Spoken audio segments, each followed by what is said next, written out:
හරි. ආයුබෝවන් හැමෝටම. මේ වීඩියෝ එක පුතා මම හදන්නේ 2027 දරුවන්ට. ඔයාලා දන්නවා දැන් ජනවාරි වල ඔයාලගේ ටර්ම් ටෙස්ට් ඉස්කෝල වල පටන් ගන්නවා. ඒ වගේම අපේ ක්ලාස් එකේ ටර්ම් ටෙස්ට් එක ජනවාරි දෙවෙනි සතියේ තියෙනවා. ඉතින් පුතා මම ප්‍රැක්ටිස් වෙන්න ඔයාලත් එක්ක MCQ ප්‍රශ්න පත්‍රයක් කරන්න. ඔයාලගේ ඉස්කෝලේ ටර්ම් ටෙස්ට් වල එන්නේ සාමාන්‍යයෙන් පැය 2කමාරක ප්‍රශ්න පත්‍රයක්. ඒ කියන්නේ MCQ 25ක් එයි. මේ කියන්නේ පළවෙනි ටර්ම් ටෙස්ට් එක. MCQ 25යි ස්ට්‍රක්චර්ඩ් 2යි essay 2යි. හරි. ඒ විදිහට මේ පේපර් එකක් මම ඔයාලත් එක්ක සාකච්ඡා කරනවා. අද මේ තියෙන්නේ මේකේ MCQ ප්‍රශ්න පත්‍රය. හරි. මෙතන ප්‍රශ්න මේ පේපර් එකේ ප්‍රශ්න 30ක් තියෙනවා. මේක এডুকেෂන් ඩිපාර්ට්මන්ට් එකෙන් හදපු පේපර් එකක්. ඉතින් අපි බලමු මේක සාකච්ඡා කරලා කොහොමද වෙන්නේ කියලා. හරි. right. ප්‍රශ්න ටික මේකේ දාලා තියෙනවා පුතා. ඒ වගේ මම ඔයාලට ගෲප් එකට දාලා තියෙන්නේ. ඔයාලා ප්‍රශ්න ටික හදලා ඉවරලා බලන්න. හරි. මම මේක ගොඩාක් ෆාස්ට් කරන්නේ නැහැ. මට මේ ප්‍රශ්න ඩිස්කස් කරද්දී ඔයාලට තව ඒකට අදාළ මේ බාහිර දේවල් සාකච්ඡා කරගෙන යන්න ඕනේ. කියන්නේ උත්තරේ ගන්න විදිහම නෙමෙයි කියන්නේ. ටිකක් වැඩිපුර සාකච්ඡාවක් විදිහට තමයි මේ වීඩියෝ එක යන්නේ. හරි. right. අපි එහෙනම් පටන් ගමු. හරි. පළවෙනි බලන්නද? බලමු පේපර් එක කරන්න.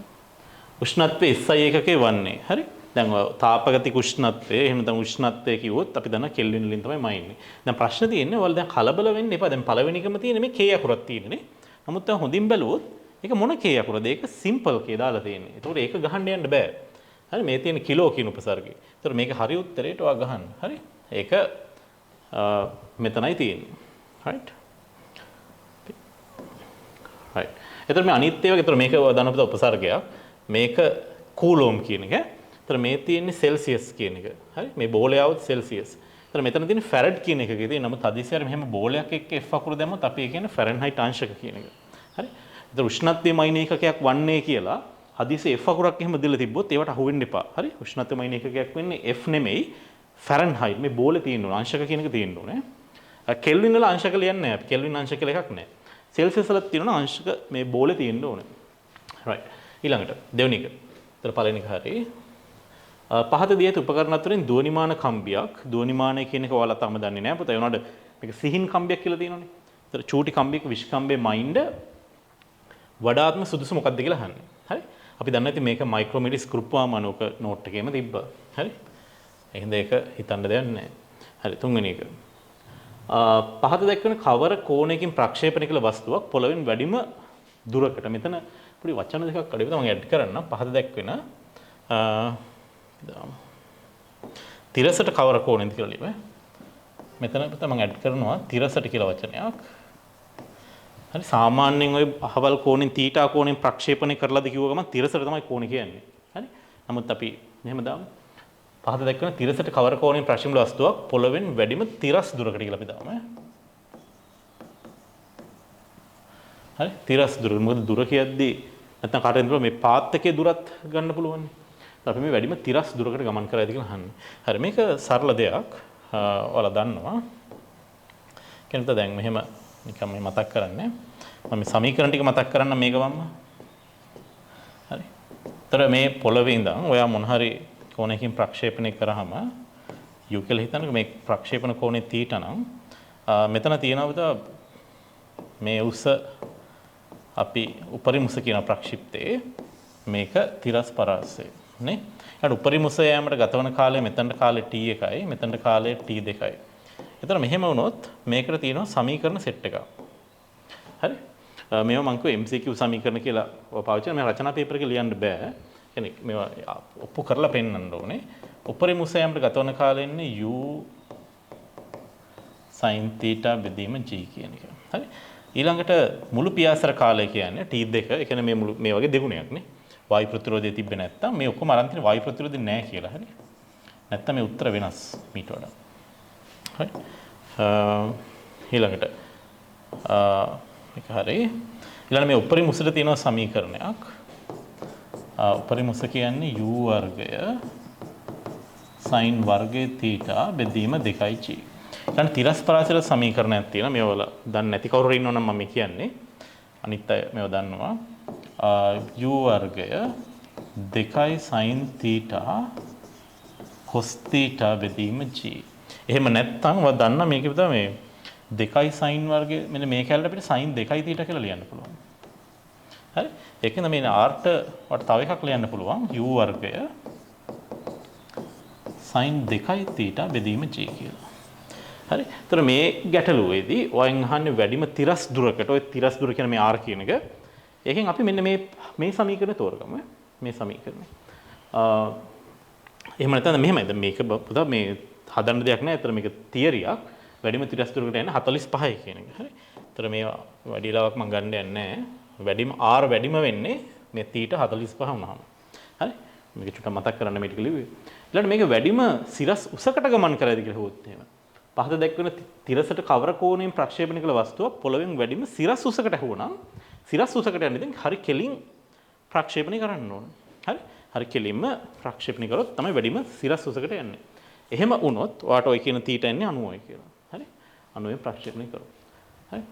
මෙතන අපි හිතනවා හැමෝම විසික් කරන එකම වේගින් කියන කතාව අපි හිතනවා. right. තර මේකේ එච්චර තමයි ඇති දෙයක් නැහැ. අපි ඊළඟට මම මේ ටික මකනවා.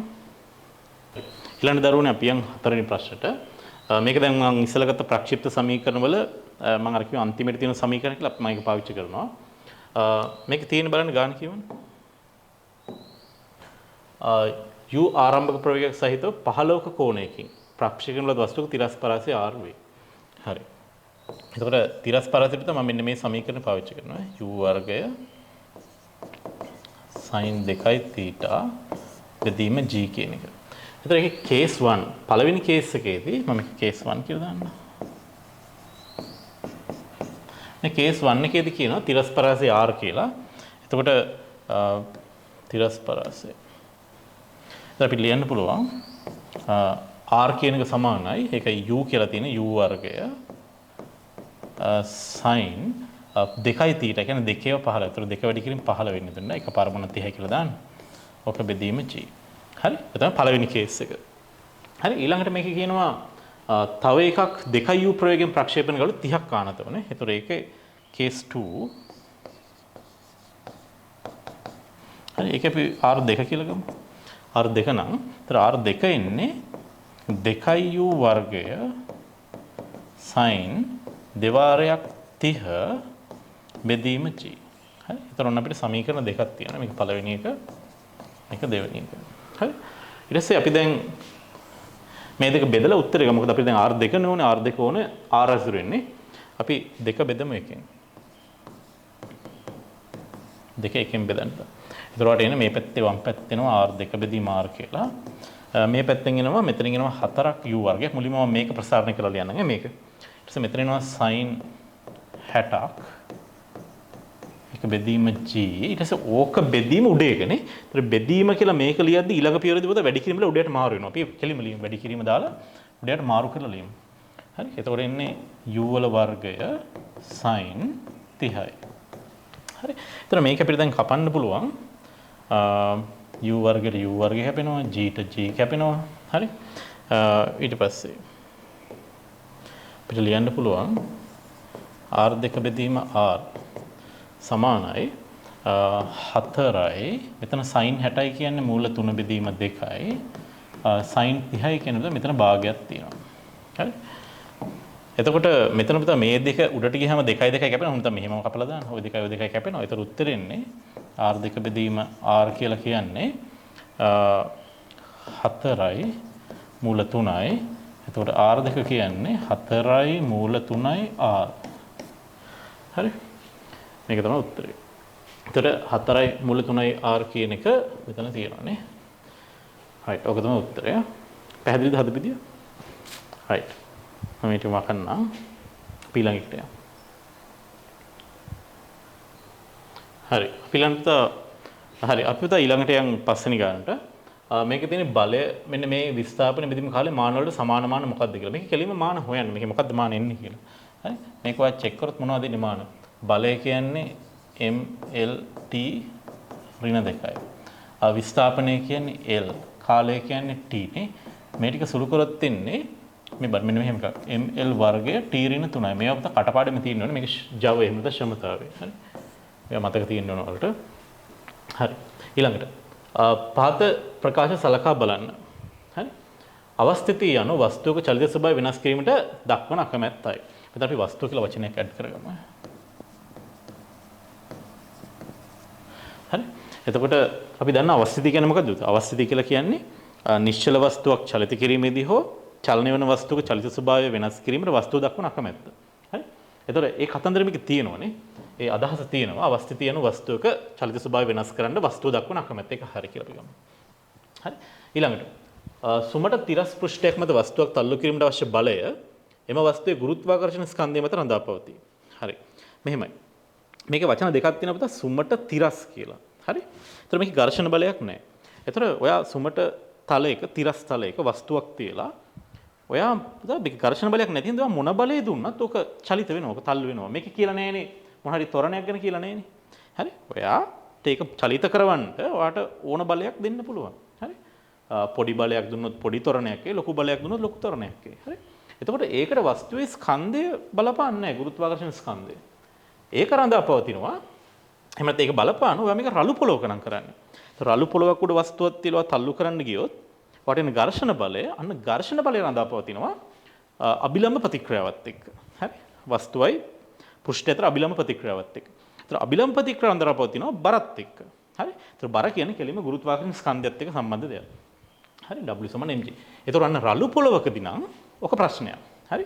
ඒතර රළු පොලවකදී සමහරට වට ලොකු වස්තුවක් තිබුණාට වට චූටි බලයකින් චලිත කරවන්න බෑ. වට සැලකිතු බලයක් දෙන්න ඕනේ අර ඝර්ෂණ බලය මැඩ පවත්තන්න. හරි.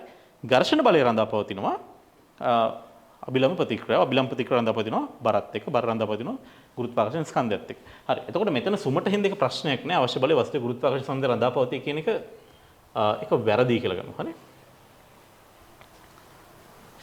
ඒක වැරදි. හරි. හැබැයි මෙහෙමයි. සුමට ආනත තලයක් තිබ්බොත් එහෙම. හරි. ආනත තලයක් තිබුණා වස්තුවත් ඇරියොත් ඔක පහලට එනවනේ. ඒතර ඔයාට උඩට වගේ තල්ලු කරන්න අවශ්‍ය නම් ආනත තලයේ දිගේ ඉහළට අන්න එතකොට අර බරෙන් එන සංරචකයක් වෙනවා mg sin θ කියලා. අන්න ඒක මැඩ පවත්තන්න ඔයාට සැලකිය යුතු බලයක් දෙන්න වෙනවා. හරි. අන්න එහෙම වුණොත් වස්තුව ඉහළට චලිත කරවන්න කියලා වගේ කතාවක් තිබ්බොත් ඔයා දෙන්න ඕන බලය බරත් එක රඳා පවතිනවා. එහෙම නැත්නම් ස්කන්ධය මත රඳා පවතිනවා. මොකද ඔයාට mg sin θ පහළට එන එක මැඩ පවත්තගෙන තමයි උඩට යන්න ඕනේ. හරි. නමුත් මෙතන ඒ ගැටලුව නැහැ සුමට තිරස් හින්දා. හරි. ඊළඟ දුනුතරාදියක් මගින් ලබන්නේ අවස්ථිතික ස්කන්ධයයි. හරි. ඒතර ස්කන්ධේ වර්ග දෙකක් තියෙනවා පුතා. මතක් කරගන්න. ස්කන්ධේ වර්ග දෙකක් තියෙනවා. ගුරුත්වාකර්ෂණ ස්කන්ධය අවස්ථිතික ස්කන්ධය. අපි සියලුම තුලා අපේ සිලබස් එක ඉගෙන ගත්ත සියලුම තුලා වලින් මැන්නේ ගුරුත්වාකර්ෂණ ස්කන්ධය. හරි. අපි පටන් ගත්තේ දුනුතරාදිය ඊළඟට ඉලෙක්ට්‍රොනික තුලාව, තෙදඬු තුලාව, සියු දඬු තුලාව මේ හැම එකෙම මැන්නේ අර බර කියන එක පාවිච්චි කරලා තමයි ස්කන්ධය ගත්තේ.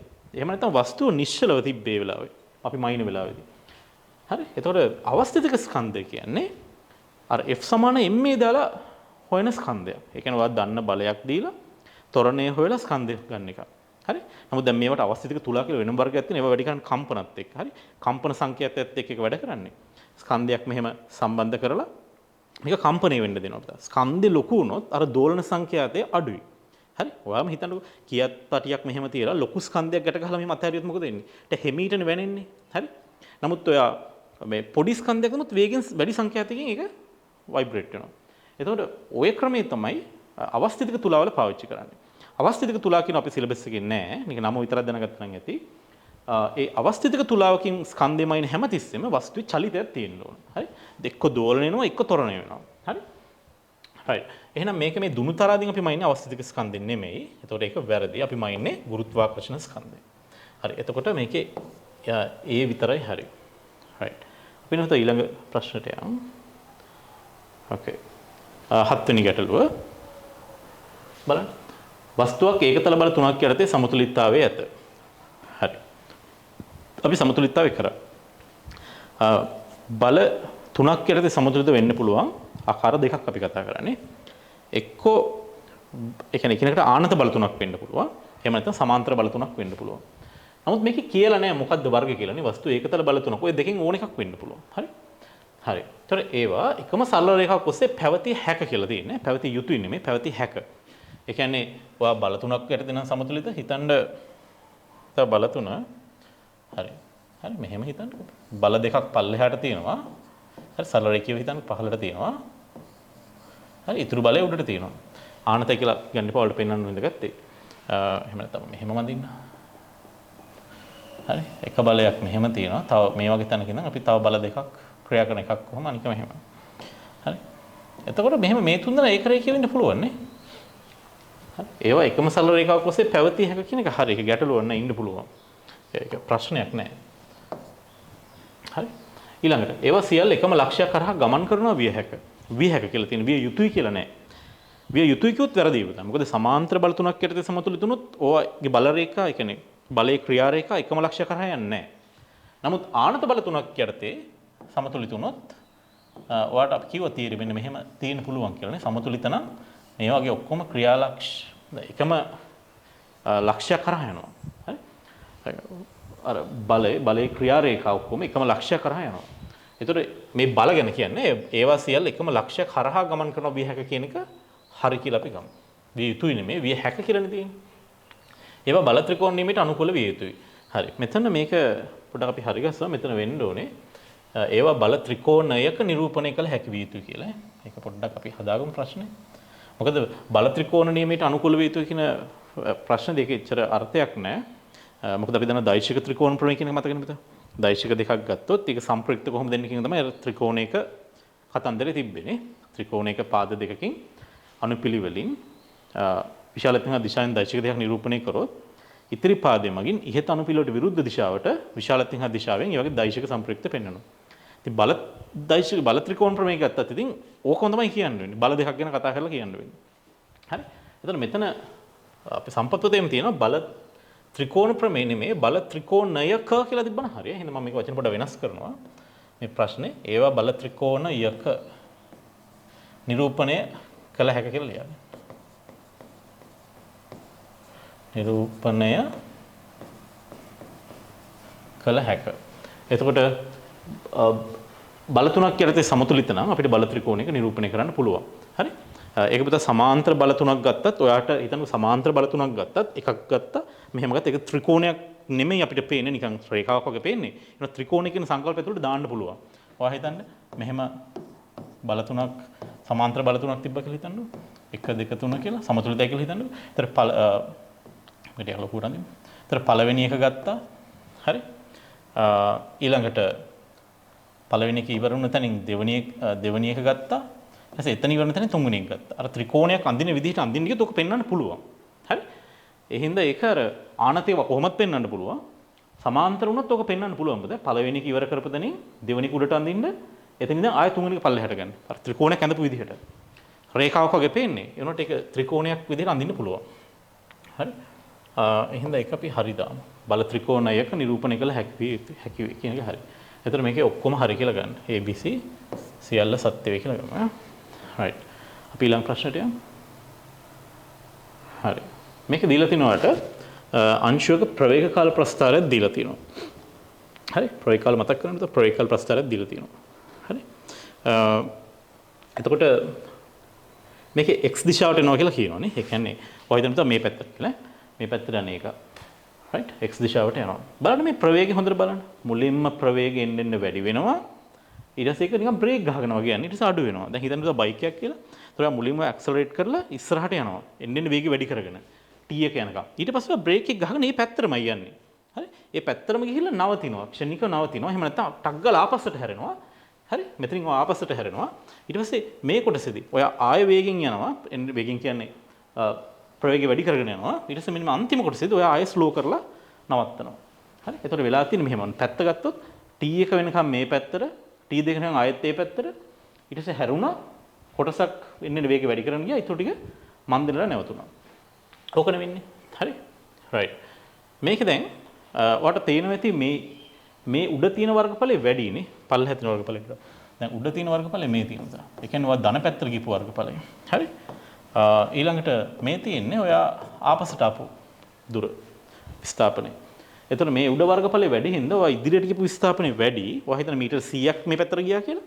ඊට පස්සේ ඔයා සමහරට මීටර් 30ක් 40ක් තමයි ආපස්සට ඇවිල්ලා තියෙන්නේ. හරි? ඒ වගේ සිද්ධියක්. ඔයා කීරවත් ඔයා හිටපු තැනට ඇවිල්ලා නැහැ. පටන් ගත්ත තැනට ඇවිල්ලා නැහැ. right. අපි දැන් බලමු මේකේ ප්‍රකාශන ටික බලමු. t සමානයි t දෙකේදී අංශුවේ චලිත දිශාව මාරු වේ. මම අර කිව්වේ හැරෙන්න උතර මේ බලන්න. මේ t දෙකට පොඩ්ඩක් උඩින් තියෙන ධන ප්‍රවේගයක් කියන්නේ x ධන පැත්තට යන්නේ. ඊට පොඩ්ඩක් පල්ලෙහෙන් තියෙන ඍණ එක ආපස්සට එන්නේ. ඒත් මෙතනින් ඇත්තටම ප්‍රවේගය වෙනස් වෙලා මේ දිශාව වෙනස් වෙලා තියෙනවා. චලිත දිශාව. හරි? මාරුලා තියෙනවා.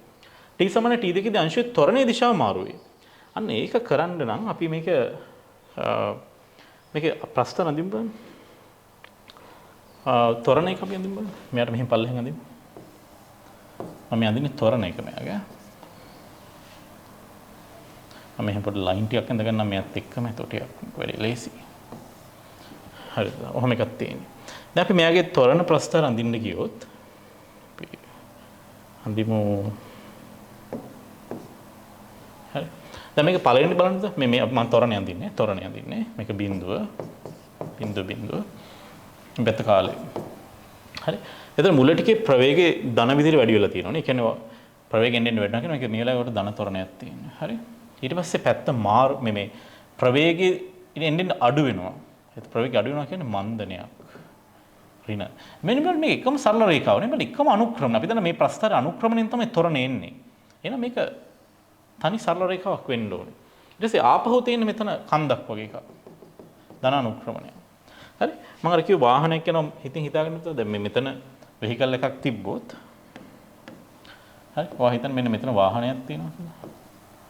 වාහනයක්. ඒතර මෙයාට කන්ද වගේ දැනෙන්නේ. ඊට පස්සේ මෙන්න මේ ටික ඔය වාහනෙට දැනෙන්නේ පල්ලම වගේ. හරි. පල්ලම කියන්නේ ඍණ අනුක්‍රමණය මෙතනට යනකම්. ඊට පස්සේ මෙන්න මේ චුට්ටේ ආයෙ කන්දක් දැනෙනවා. මේ අන්තිම චුට්ටේ. හරි. එතකොට ධන අනුක්‍රමණයක් ඍණ අනුක්‍රමණයක් මෙතනට යනකම් එකම බෑවුම තියෙන්නේ. ඊට පස්සේ ආයෙ ඉස්සෙනවනේ. හරි. ඒතර ත්වරණ කාල ප්‍රස්ථාරය මේ විදිහට එන්නේ. එතකොට t සමාන t දෙකේදී අංශයේ ත්වරණයේ දිශාව මාරු වෙයි. ත්වරණේ මාරු වෙලාද?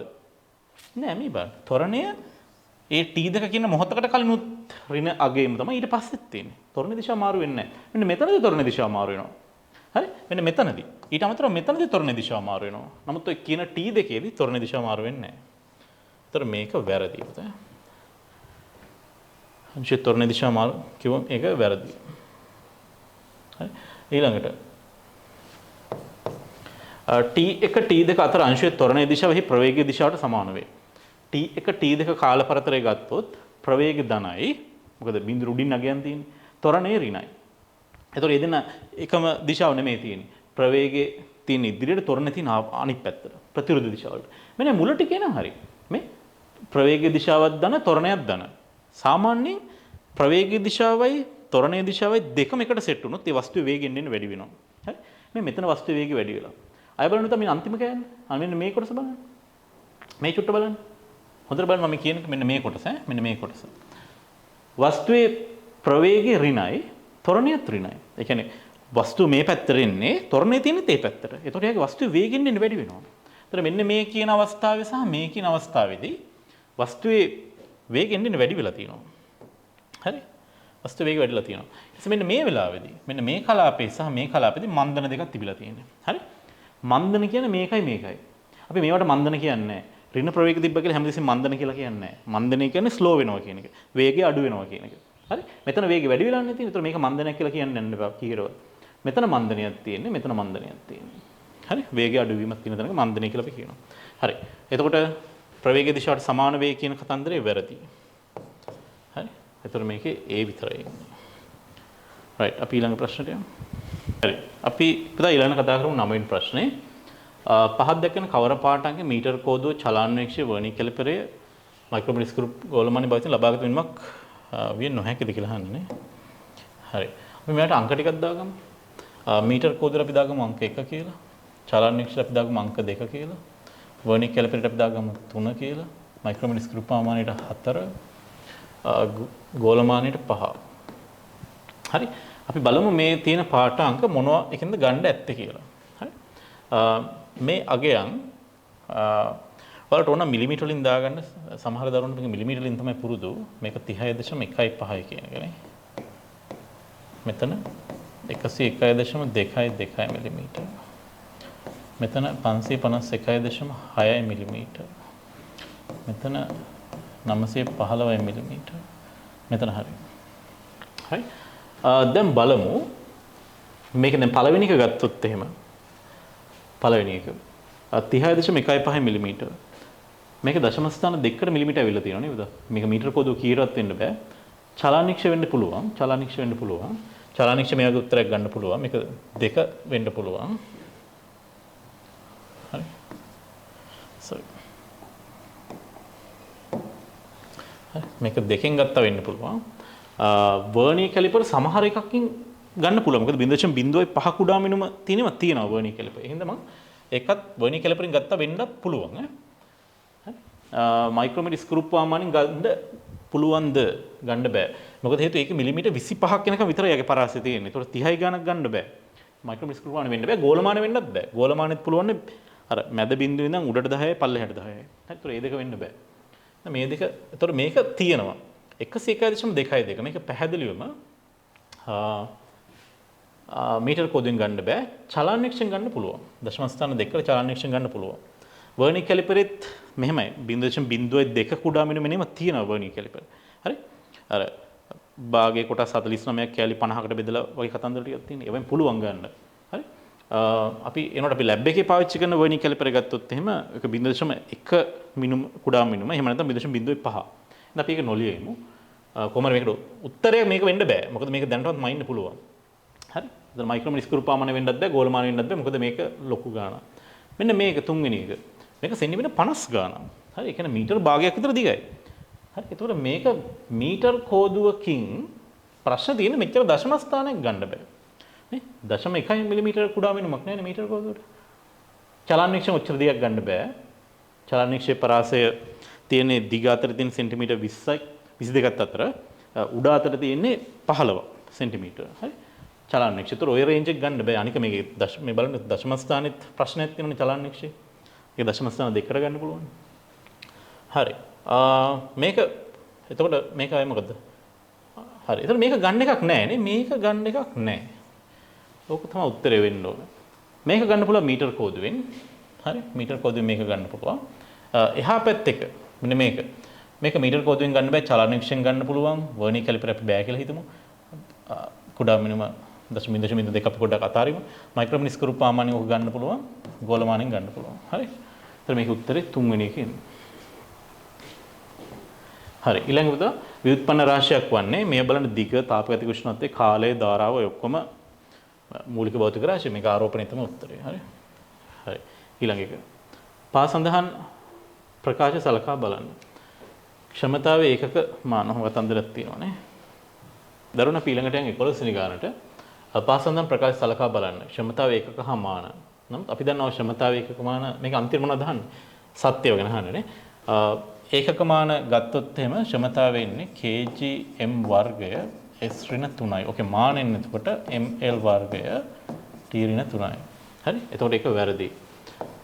ඝර්ෂණ සංගුණකේ මාන රහිත රාශියක් කියන එක හරි. උඩුකුරු තෙරපුමේ මාන උඩුකුරු තෙරපුම කියන්නේ බලයක් පුතා. එතකොට බලයේ මාන ml t ඍණ 2 හරිනේ. b හා c පමණක් සත්‍ය වේ. එකට යනවා. හරි. ඊළඟ නියත සම්ප්‍රයුක්ත බලයක් මගින් නිශ්චලතාවයට ගෙනු ලබන යම් වස්තුවක ප්‍රවේගයේ කාලාත්මක වෙනස් වන ආකාරය.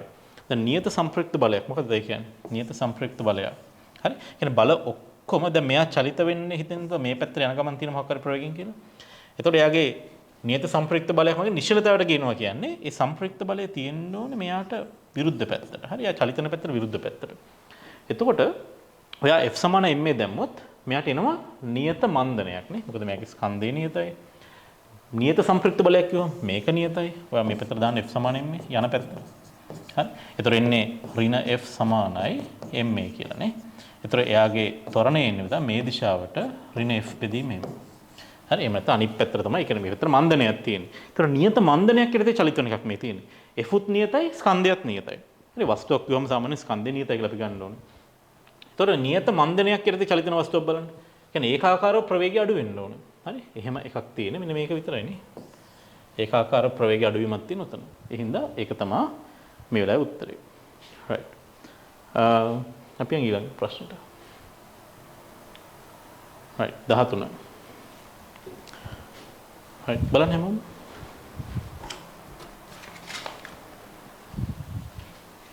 වර්ණාවලියකදී වර්ණීය පරිමාණය පෙන්ලා තියෙනවා. ඒක දැක්කම පාඨාංක වගේ අහන්නේ නේ. හරි ගෙස් ගන්න බලන්න. ඔයාලා මේකට හදලා ඇත්තේ. හරි මේක වෘත්තාකාර වර්නියර් එකක් තියෙන්නේ. අපි හරි මේකෙත් බලමු මොනවද පේන්නේ බලමු වලට චුට්ටක් මම zoom කරලා ගන්න පේන්නේ ඕනේ මේ වෙලාවේ පාට අංක නැහන්නේ නේ රයිට් මෙතන විතර මේක 75 ඒතර මේක 70 බලන්න අංශක කීයෙන් කීයද තියෙන කියලා මුලින්ම මේක තමයි ප්‍රධාන පරිමාණය පල්ලෙහා තියෙන වර්ණීය පරිමාණය හරි 75 ඒතර මේක 76 වෙන්න ඕනේ මේක 77 වෙන්න ඕනේ මෙන්න මේ මැද තියෙන එක හරි මෙතන තමයි මැද ඉරක් තියෙන වලට පේනවද මෙන්න මේ මැද ඉර ඒක වෙන්න ඕනේ එතකොට 77 හමාරනේ අංශක 77යි කලා 30 වෙන්න ඕනේ අපි දන්නවා අංශකයකට කලා 60ක් තියෙනවා එතකොට ඔතනට එනකොට 77ත් පහුගලා තව කලා 30ක් ගිහිල්ලා තියෙන්න ඕනේ මේ 78 ලයින් එක ඔයා බලන්න ඕනේ මේ බිඳුව තියෙන තර වර්නියර් එක මෙන්න මේ කැලේ එහෙම නෙමෙයි හරි පරිස්සමට හරි ඔය ගොඩක් පැටලෙනවා විභාගයට උත්තරයක් දෙනවා බිඳුව තියෙන තැනයි බලන්න ඕනේ ඒතර බිඳුව කියන එක මෙයාව පහු කරලා තියෙන්නේ එතකොට අපි දන්නවා මේකේ සමීකරණය එන්නේ පාඨාංකය සමානයි ප්‍රධාන පරිමාණයේ පාඨාංකය කියන්නේ මේ වර්නියර් බිඳුව අන්තිමට පහු කර ප්‍රධාන පරිමාණ රේඛාව. ඒතකොට ඒ කියන්නේ 77යි කලා 30 කියන එක. ඔයා ඒකට එකතු කරන්න ඕනේ කුඩාම වෙනම වාරයක් සම්පාත අංකය. හරි අපි කුඩා මිනුම් බලමු මේකේ. මොකද්ද කුඩා මිනුම් කියන්නේ? මේකේ කුඩා මිනුම් කියන්නේ මොකද්ද? කුඩා මිනුම කියන්නේ ප්‍රධාන පරිමාණ කොටසකගේ මේ චූටි කෑල්ලක් හරි ප්‍රධාන පරිමාණ කොටසකගේ බෙදීම වර්ණීය කොටස් කරන. ඒක බොහොම ඉක්මනට ගන්න පුළුවන් මේ සමීකරණය. ප්‍රධාන පරිමාණ කොටසක් කියන්නේ කොච්චරද? අංශක භාගයක් නේ. අංශක භාගය. ඒතර අංශක භාගය බෙදන්න ඕනේ වර්ණීය කොටස් ගන්න. බලන්න මෙතනට 5යි 10යි 15යි. හරි? ඒතර 0.5 බෙදීම 15 කියන අතරම 1ට 30යි කියන එක. හරි මේ අංශක 0.5 කියන භාගය කියන එකනේ භාගේ 15න් බෙදනවා කියන්නේ 1ට 30යි කියන එක. හරි? ඒතර තව විදිහට ගත්තොත් මේක කලාව වලට හරවන්න බෑ මේක 1ට 30 වැඩි කරන්න 60න් ඒතරට කලාව වලින් එනවා. හරි? හරි මොකද අංශක ගානක් 60න් වැඩි කරාම තමයි මට කලා ගන්න එන්නේ. ඒතර මේක කලා දෙකයි. හරි කුඩා මිනුම. එතකොට දැන් අපි ගාන හදමු. එතකොට මේ ප්‍රධාන පරිමාණ අන්තිමට පහු කරේ මේ ඉලක්ක මේක වැඩි කරන්න කුඩා මිනුම වාරයක් සමපාත වර්ණීය අංකය සම්පාත වර්ණීය අංකය කියනකොට මේක 1 2 3 4 5 නේ පස්වෙනි එක. හරි සම්පාත වෙලා තියෙනවා. එතකොට ඔයාලට මේක සුළු කරොත් එයි 77යි මෙතනින් කලා 10ක් එනවා ඔක්කොම එතකොට 40ක් එනවා නේ. හරි එතකොට ඔයාලට උත්තරේ එන්නේ 77යි 40 මෙන්න මේ උත්තරේ එන්නේ. හරිද? ඕක තමයි නිවැරදි උත්තරය. හරි. හරි. අපි දරුවනේ ඊළඟට යන 14 වෙනි එකට මේක තියෙන්නේ සුමට ආනත තලයක් පාමුල ඉඳන් ඉහළට ප්‍රක්ෂේපණය කළ වස්තුවක් ආනත තලයේ මුදුනට ළඟා වීමට ප්‍රථම නිශ්චල වෙනවලු. කියන්නේ උඩටම යන්න කලින් ක්ෂණික නතර වෙනවලු නේද? එහි ආරම්භයේ නැවත ආනත තලයේ පාමුලට පැමිණෙන තෙක්. අපි දන්න මේ ආනත තලවල මෙහෙම උඩට වස්තුවක් විසික් කරොත් ඝර්ෂණයක් නැහැ නේද? මෙහෙම ගිහිල්ලා ක්ෂණිකව නැතිලා ආපහු පල්ලෙහාට එනවනේ. ඒතර ඒකේ ඔයන් අහන්නේ මොකද? දුර කාල ප්‍රස්ථාරය අහන්නේ. හරි විස්තාර නෙමෙයි අහන්නේ දුර කාල ප්‍රස්ථාරය. හරි. ඒතර මේක මොකද්ද මේ වෙන්නේ කියන එක පොඩ්ඩක් අපි කතා කරමු. මෙතන අපි ගත්තොත් අපි ආනත්තලයක් ගමුද? මෙහෙම ආනත්තලයක් ගමු. එතකොට මේ ආනත්තලේ ඔයා මෙහෙම ප්‍රක්ෂේපණය කරනවා යම්කිසි ප්‍රවේගයකින්. එතකොට මෙයා මෙහෙම උඩටම ගිහිල්ලා ආය හැරිලා එනවනේ. මෙහෙම ආය හැරිලා එනවා. හරි? මෙතන උඩටම යන තැන ප්‍රවේග බිඳුවයි. හරි. right. එතකොට අපි දන්න මෙයාගේ චලිතයේදී අපි දන්න මෙයාගේ බර ගත්තොත් බර මෙහෙම තියෙනවා. මෙයාගේ එක සංරචකයක් වෙන අපිට මේ අතට අනිත් එක ඉන්නේ මේ අතට නේ. බරේ සංරචකයක්. මේ පැත්තට යන mg sin θ කියලා. θ කියන්නේ මෙතන තිරසත් එක්ක ආනතිය මේක හරි. ඒත් මේක mg cos θ. හරි. ඒත් කොහොමද ඔයා දන්නවා අපි මේක පන්ති කතා කරා මේ පැත්තට මෙයාට g sin θ ත්වරණයක් තියෙනවා මේ වස්තුවට. right. එතකොට අපි දැන් මේ ප්‍රස්ථාරයේ මේ දුර නිහලා තියෙන්නේ නේ. එතකොට අපි මෙයාගේ ප්‍රවේග වෙනස් වෙන දේ ගත්තොත් එහෙනම් මේ ආනත්තලයේ දිගේ ප්‍රවේග වෙනස් වෙන දේ ගත්තොත් හරි හොඳට මම කියන ගහගන්නේ මම ගන්න යන්නේ ආනත්තලයේ දිගේ කාලයත් එක්ක මෙයාගේ ප්‍රවේග වෙනස් වෙන විදිය හරි ඒතර අපි ගමුද මෙයාගේ මේ පැත්තට විස්ථාපන අපි ගමු ධනයි කියලා හරි මේ පහළට විස්ථාපන આવොත් ඍණයි තේරුණාද මම ගන්නවා එතකොට මේ දිශාව ධන දිශාව වගේ හරි ධන ප්‍රවේග දිශාව වගේ මේක ඍණ හරි කියන්නේ මේ දිශාවට වස්තුව ගියොත් ධන ප්‍රවේගයක් තියෙන ආපහු පහළට આવොත් ඍණ ප්‍රවේගයක් තියෙන. ඒතර මෙයාට පටන් ගද්දී යම්කිසි ආරම්භක ප්‍රවේගයක් තියෙනවා. අපි ඒක u බිඳුව හිතමු. ඊට පස්සේ මේ අපිට නියත මන්දනිකී මේ දිශාවට යන්නේ නේ. අපි මේ පැත්තට දැන් ප්‍රස්ථාර ගන්නෑ. මේ දිශාවට මම ගන්නෑ. ආනතලයේ ඔස්සේ ඉහළට. හරි. තලයේ ඔස්සේ ඉහළට. තලයේ ඔස්සේ චලිතය කියලා කියමු අපි. මේක ඇඳලා තින්නේ ඒකට. right. එතකොට අපි ගත්තොත් මෙයාගේ විතර ප්‍රවේගය දැන් ලොකුවකින් පටන් ගන්න මෙයා මොකද මේ නියත මන්දනේ කියන්නේ නේ. ඔහොම ගිහලා යාගේ ප්‍රවේගය අඩු වෙනවා. ඊට පස්සේ උඩටම ගියාට පස්සේ ආය ප්‍රවේගය වැඩි වෙනවා. මේක සරල රේඛාවක් අතරම. මේක සරල රේඛාවක් කියන්නේ. හරි. හරි මොකද ත්වරණයගේ g sin θ ඒකට ගැලපෙන ප්‍රවේගය කොහොම එන්නේ. හරි. එතකොට මෙයාගේ ප්‍රවේග කාල ප්‍රස්ථාරය කොහොම වෙනකොට මෙයාගේ කොහොමද විස්ථාපන කාල ප්‍රස්ථාරය එන්නේ. හරි. මෙයාගේ විස්ථාපන කාල ප්‍රස්ථාරයක් අපි ගන්න ගියොත් කාලයත් එක්ක විස්ථාපනය. හරි. එයා පටන් ගන්න දැන් විස්ථාපන කාල ප්‍රස්ථාරය කියන්නේ මොකද්ද? ඒකේ අනුක්‍රමණයනේ ඔය උඩ තියෙන්නේ. ඔය අඳින විස්ථාපන කාලයේ අනුක්‍රමණය තමයි මේ තියෙන්නේ. මේක ඍණ වෙන්න හේතුවයි මෙතනින් ආව එක හැරිලා එනවා. ඒකයි ප්‍රවේගයගේ ඍණ වෙන්නේ. අපි මේ දිශාවට ඒපත චලිත සලකන්නේ. ඒතර විස්ථාපන ගත්තොත් මේ පැත්තට ධන විස්ථාපන යන්නේ. හරි. එතකොට කොහොමද විස්ථාපන ප්‍රස්ථාරය එන්න ඕනේ? විස්ථාපන ප්‍රස්ථාර මෙහෙම ගිහිල්ලා ආයෙ පල්ලෙහාට එනවනේ. බලන්න මෙන්න මේක මැච් වෙනවද කියලා. මෙහෙම එකක් ආවා. හරි. අපි දන්න විස්ථාපනකේ පටන් ගත්තේ ලොකු අනුක්‍රමණයක් තියෙනවා. අනුක්‍රමණය කියන්නේ ප්‍රවේගය. ඒතකොට ආරම්භක ප්‍රවේගයක් තියෙනවා. ඊට පස්සේ එන්න ප්‍රවේගය අඩු වෙනවා මේ. අනුක්‍රමණය එන්න අඩු වෙනවා. එලා උඩම තැනට අපම අනුක්‍රමණය බිඳුවයි. අනුක්‍රමණය බිඳුවයි. හරි. ඊට පස්සේ ආයෙ පහළට එනකොට ඍණ ප්‍රවේගය තියෙන. ඒතකොට ඍණ අනුක්‍රමණ තියෙන. හරිනේ. මේවා එකක් තමයි එන්නේ. විස්ථාපන කාල ප්‍රස්ථාරය ඕක. හරි. නමුත් දැන් ඕක නෙමෙයි අහන්නේ බෑ. මේක කියලාම ගහන්න බෑ. දැන් විස්ථාපන ක්‍රමයේ නේ අහන්නේ. ඔයන් අහන්නේ දුර කාල ප්‍රස්ථාරය අහන්නේ. දුර කාල ප්‍රස්ථාරය කොහොමද එන්නේ? දුර කාල ප්‍රස්ථාරය එන්නේ විස්ථාපනකේදී ඔයා දුරට දැන් දුරට පොඩ්ඩෙන් දුරට ඍණ එන්නේ නැවද? දුරට ඍණාගයන් එන්නේ නැහැ. දුර කාල ප්‍රස්ථාරය අපි මෙහෙම ගමු. මේක ලයින් කරමු. right. අපි දුර කාලයක අඳිමු. මම දැන් කටුවට අඳින්නේ. right. එතකොට මේ මාජින් දෙක තියෙනවා. right. මේ මාජින් දෙක තියෙනවා. okay.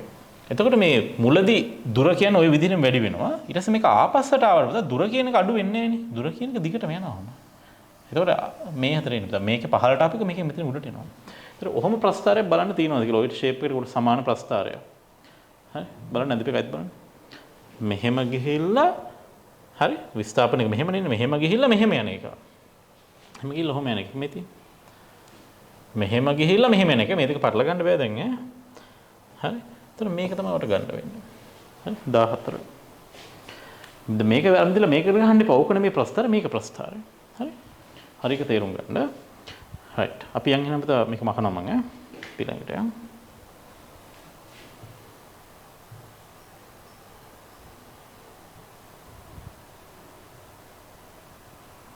හරි 15 වෙනිකට යන්.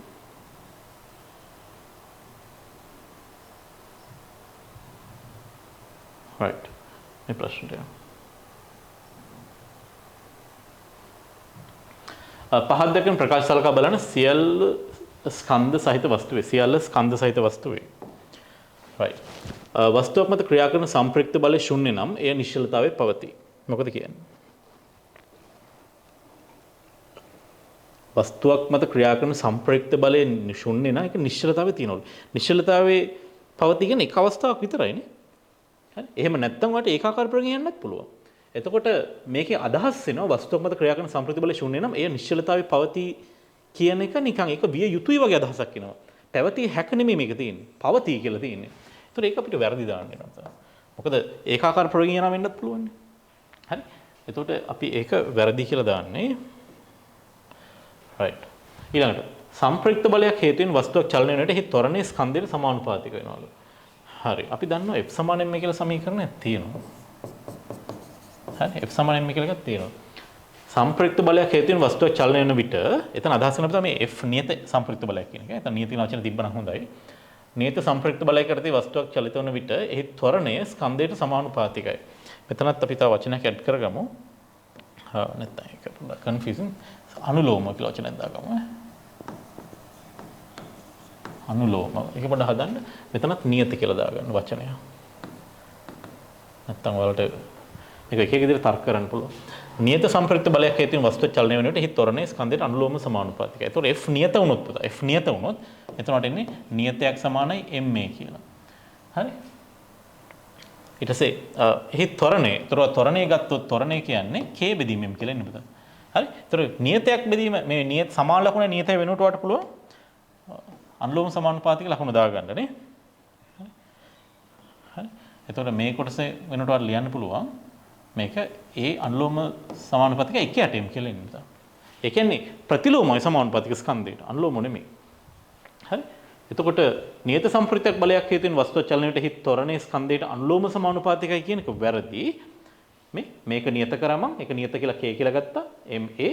ඒ වුක්ත කරන්න k බෙදීමෙන් සමාන ලකුණයි නියත වෙනකොට වට මේ අනුලෝම සමානුපාතික ලකුණ දාන්න පුළුවන්. ඒතර 1/8ට අනුලෝම සමානුපාතික mට නෙමෙයි. හරි? ඒතර මේක වැරදි. b වැරදි. ඒක ප්‍රතිලෝම සමානුපාතික තිබ්බනම් හරි. ප්‍රතිලෝම. අනුලෝම නෙමෙයි. ඊළඟට වස්තුවක් මත අසන්තුලිත බලයක් ක්‍රියා කරන මොහොතක ඊට ශුන්‍ය ත්වරණයක් පැවතිය නොහැක. හරි. වස්තුවක් මත අසන්තුලිත බලයක් ක්‍රියා කරද්දී හරි අනිවාර්යෙන්ම පුතා ඒක ත්වරණයකට අහු වෙන්න ඕනේ. හරි. මොහොතක ඊට ශුන්‍ය ත්වරණයක් පැවතිය නොහැක කියන එක හරි. මේක අපි හරි කියලා ගමු. ශුන්‍ය ත්වරණයක් පවතින්න බෑ. ඒකට අනිවාර්යෙන් ත්වරණයක් තියෙනවා. ඒතර මේක c තමයි අපි හරි කියලා ගන්න. හරි. ඊළඟට කියවන ප්‍රශ්නේ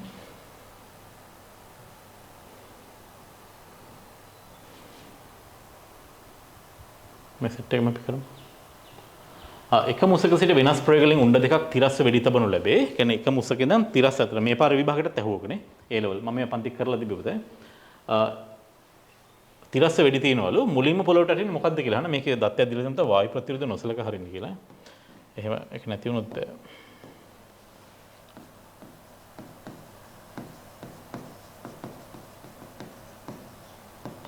වායු ප්‍රතිරෝධයක් නොමැත කියලා දාන්න. වායු ප්‍රතිරෝධයක් නොමැත කියලා දාන්න. හරි. එතකොට මොකද වෙන්නේ? මේකේ උණ්ඩ දෙකම එකවර වැටේ කියන උත්තරයට යනවා. හරි. උණ්ඩ දෙකම එකපාර වැටෙන්නේ. හරි. මේවා මම හිතන හැම පන්තිකම ඔප්පු කරන්න නැත්නම් මගේ පන්තිත් මම ඔප්පු කරලා තියෙන මේක කොහොමද වෙන්නේ කියන එක. වෙඩි තිබ්බහම මොකද මෙයාගේ උතා තිරස් ප්‍රවේග වෙනස් වුණාට හරි එහෙමනේ කියන්නේ. තිරස් ප්‍රවේග වෙනස් වුණාට යා දෙන්නම පටන් ගන්න පහළට තියෙන සිරස් ප්‍රවේග බිඳුවයිනේ. ඒතකොට දෙන්නම එකම දුරක් පල්ලෙහාට යන්නේ. නේ? එක මුසක ඉඳන් ඒතකොට දෙන්නගෙම පහළට s සමානයි. හරි? ඒතකොට දෙන්නටම ඔය චලිත සමීකරණ දාන්න ගියොත් එහෙනම් පහළට මේකනේ දාන්න වෙන්නේ. s සමානයි ut ධන භාගයයි t වර්ගිනුද? හරි? දෙන්නටම තියෙන එකම s වර්ගයක්නේ. දෙන්නගෙම ආරම්භක ප්‍රවේග බිඳුවයිනේ පල්ලෙහාට. හරි? දෙන්නගෙම පහළට තොරනේ g නේ. ඒතකොට බුදා එකම t එකක් දෙන්නට මෙන්නේ. හරි? ඒකින්ද උණ්ඩ දෙකම එකවර වැටේ කියන එක යන්න. හරි. right. ඊළඟට 17 ප්‍රශ්නට යමු. අංශ දෙකක් අතර ප්‍රත්‍යස්ත ගැටුමකදී පහක් දක්වන කවරක් සංස්ථිතික වේද? ගන්න හදන්න කලින් තියෙනවා ප්‍රත්‍යස්ත ගැටුමකදී විතර චාලක ශක්තිය වෙනස් වෙන්න බෑ. හරි? එතකොට ඒ අදහසෙන් යන්නේ එක් එක් අංශුවේ ගම්මිතාවය. ඒ කියන්නේ දැන් හිතන්න සිම්පල් m එකක් ඇවිල්ලා තවත් සිම්පල් එකක හැප්පෙනවා. ඒතර මම ඔයාලට කිව්වා ප්‍රවේග දෙක හුවමාරු කරගන්නවා කියලා. ඒතර මුලින් වෙදිච්ච වස්තුවේ තිබ්බ ගම්මිතාවය නෙමෙයි හැප්පුණාට පස්සේ යට තියෙන්නේ. ඒතකොට එක් එක් අංශුවේ ගම්මිතාවය සංස්ථිතික වෙන්නේ නැහැ. හරිද? මේක වැරදි. හරි? ප්‍රතිපලන පාවිච්චි කරමු. එක් එක් අංශුවේ ගම්මිතාවය වෙනස් වෙනවා. ගැටුමට පෙර ඒකේ තියෙන ගම්මිතාවය නෙමෙයි ගැටුමෙන් පස්සේ තියෙන්නේ. මොකද ප්‍රවේග වෙනස් වෙනවා. සමාන ස්කන්ධ තිබ්බොත් ප්‍රවේග හුවමාරු වෙනවා. හරි? එතකොට කුමක් සංස්ථිතික වේද? එක් එක් අංශුවෙන් නෙමෙයි. ඒක වැරදි. එක් එක් අංශුවේ චාලක ශක්තිය එහෙමත් නැහැ. ප්‍රවේග වෙනස් වෙනවා. හැප්පෙන්න පෙර තිබ්බ චාලක ශක්තිය නෙමෙයි හරියට තියෙන හැප්පුණාට පස්සේ වෙන එකක් තියෙන්නේ. හරි? අංශු දෙකේ සම්පූර්ණ චාලක ශක්තිය අන්න ඒක හරි. එහෙම නැත්නම් අංශු දෙකේම සමස්ත ගම්මිතාවය සඵල ගම්මිතාවය වන්න සංස්ථිතිකයි. හරි? ඒතර අංශු දෙකේ සම්පූර්ණ චාලක ශක්තිය සංස්ථිතිකයි. ඒතර මේක C කියන එකට එන්න. C පමණයි. හරි. ඊළඟට අපි යන් 18ට. හරි. හරි 18න් පස්සේ හරි. ඔබේ අතේ රබර් බෝලයක් ඇත. නිව්ටන්ගේ තුන්වෙනි නියමයට අනුව ගුරුත්වාකර්ෂණ බලය හේතුවෙන් බෝලය මත ඇතිවන බලයට සමාන හා ප්‍රතිවිරුද්ධ ප්‍රතික්‍රියාව වන්නේ. හරි. මේ වගේ එකක් මම පන්ති වල කියලා දුන්නා. ඒ කියන්නේ දැන් අන්න අපේ අතේ තියෙනවා මේ රබර් බෝලේ. හරි. රබර් බෝලේ තියෙනවා. හරි. එතකොට අපි දන්නවා දැන් මෙයාගේ බර තියෙනවානේ. මෙයා මත බල ගන්න පුතා. මෙයාගේ බර තියෙනවා. මම මෙහෙම දින්න. රබර් බෝලේ මත බල ගන්න mg. ඊට අමතරව අත මගින් මෙයාට දෙන ප්‍රතික්‍රියාව තියෙනවානේ. එකම රේඛාවක තියෙන්නේ දෙන්නම. එකම රේඛාවක තියෙන්නේ. හරි. එතකොට මේ R ගේ අතටත් දැනෙනවා නේද? ඒක මොකද්ද මේ R කියනකොට අත මගින් බෝලේ මත යොදන බලය. ඒතර බෝලෙන් අත මත යොදන බලය තමයි R dash. ගන්න අහන්නේ මොකද්ද? ඔබේ අතේ රබර් බෝලයක් ඇත නිව්ටන්ගේ තුන්වෙනි නියමයට අනුව ගුරුත්වාකර්ෂණ බලය හේතුවෙන් බෝලේ මත ඇති වෙන මෙන්න මෙයාගේ ප්‍රතික්‍රියාව. මෙන්න මෙයාගේ ප්‍රතික්‍රියාව. මම කිව්වා ඔයාලට. හරි? අපි ඒතකොට පෘථුවිය ගත්තොත් මේ පෘථුවිය ඔය තියෙන රබර් බෝලේ. හරි? එතකොට පෘථුවියෙන් මෙයාට mg කියලා මෙහෙම අදිනකොට අපි මේකට බර කියලා ගත්තොත් රබර් බෝලෙන් පෘථුවියත් උඩට අදිනවා. w dash. ඒක පෘථුවි කේන්ද්‍රයට දැනෙන්නේ. හරි? එතකොට මේ mg කියන එකේ ප්‍රතික්‍රියාව මේ රූපේ නෑ. හරි? එතකොට අහන්නේ mg ගේ ප්‍රතික්‍රියාව හොඳට කියව නැද්ද ගන්න?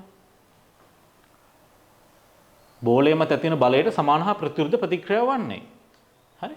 ගුරුත්වාකර්ෂණ බලයෙන් ඒ කියන්නේ බරේ ප්‍රතික්‍රියාව මොකක්ද කියලා අහන්නේ. හරි? එතකොට ඒක වෙන්න ඕනේ බෝලේ මගින් පෘථුවිය මත යොදන බලය. මෙතන මේ පොළොව කියන වචනේ එනකොට පෘථුවිය කියන වචන තිබ්බනම් ඔයා පෘථුවිය කියලා වෙනස් කරන්න ඔක්කොම. හරි? පොළොව කියනකොට මතු පිට කියන එක. පෘථුවිය කියන උතන earth කියන මේක ඉංග්‍රීසි පේපර් එක ගත්තොත් මේක earth කියන්නේ. එතන ground එක නෙමෙයි earth කියන. earth කියන පෘථුවිය කියන. ඒතර මේ පොළොව කියන වචන ඔක්කොම පෘථුවිය කියලා හිතන්න. එතන මොකද්ද හොඳම උත්තරේ? බෝලේ මගින් පෘථුවිය මත යොදන බලය. මේක. පෘථුවිය කියලා දාගෙන හදලා අපි ඉදිරියට ගහම බෝලේ මගින් පෘථුවිය මත යොදන බලය තමයි අර්ක ප්‍රතික්‍රියාව වෙන්නේ. right. ඒතර අපි ඔන්න 18ක් කතා කරා. අපි යන් ඊළඟ එක 19. දෛශික තුනක් පහත රූපයේ මගින් නිරූපණය වේ. පහත කවරක් සත්‍ය වේද? හරි? දෛශික තුනක් මෙහෙම පෙන්නලා තියෙනවා. මේක බලන්නද? A ධන B. A ධන B. ඒක C ට සමාන නැහැ. හරි? AB එකතු කරාම C වෙන්නේ නැහැ නේද? AB එකතු කරොත් මෙහෙට යන්නේ. ඒතර ඒක වැරදි. C කියන්නේ A ඍණ B ලු. A දෛශිකෙන් අඩු කරන්න B දෛශිකය. දැන් B ඍණ B දෛශිකය තමයි මෙහෙම තියෙන්නේ. මේක තමයි ඍණ B දෛශිකය. හරි? එතකොට A දෛශිකය ඍණ B දෛශිකය එකතු කරොත් එහෙම C එක එනවනේ. මේක හරි. මේක තමයි උත්තරේ. හරි?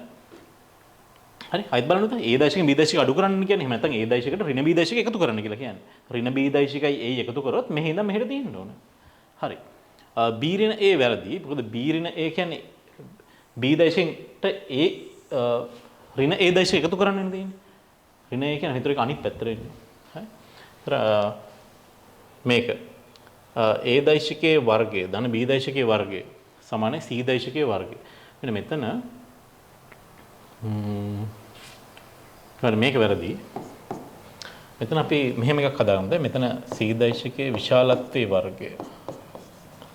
A දෛශිකයේ විශාලත්වයේ වර්ගයේ ධන මෙහෙම එන්න ඕනේ. මේක එහෙමනොත් හරිය. මේකේ වර්ගය ධන මේකේ වර්ගය කියන්නේ මේකේ වර්ගයට සමාන විශාලත්වය.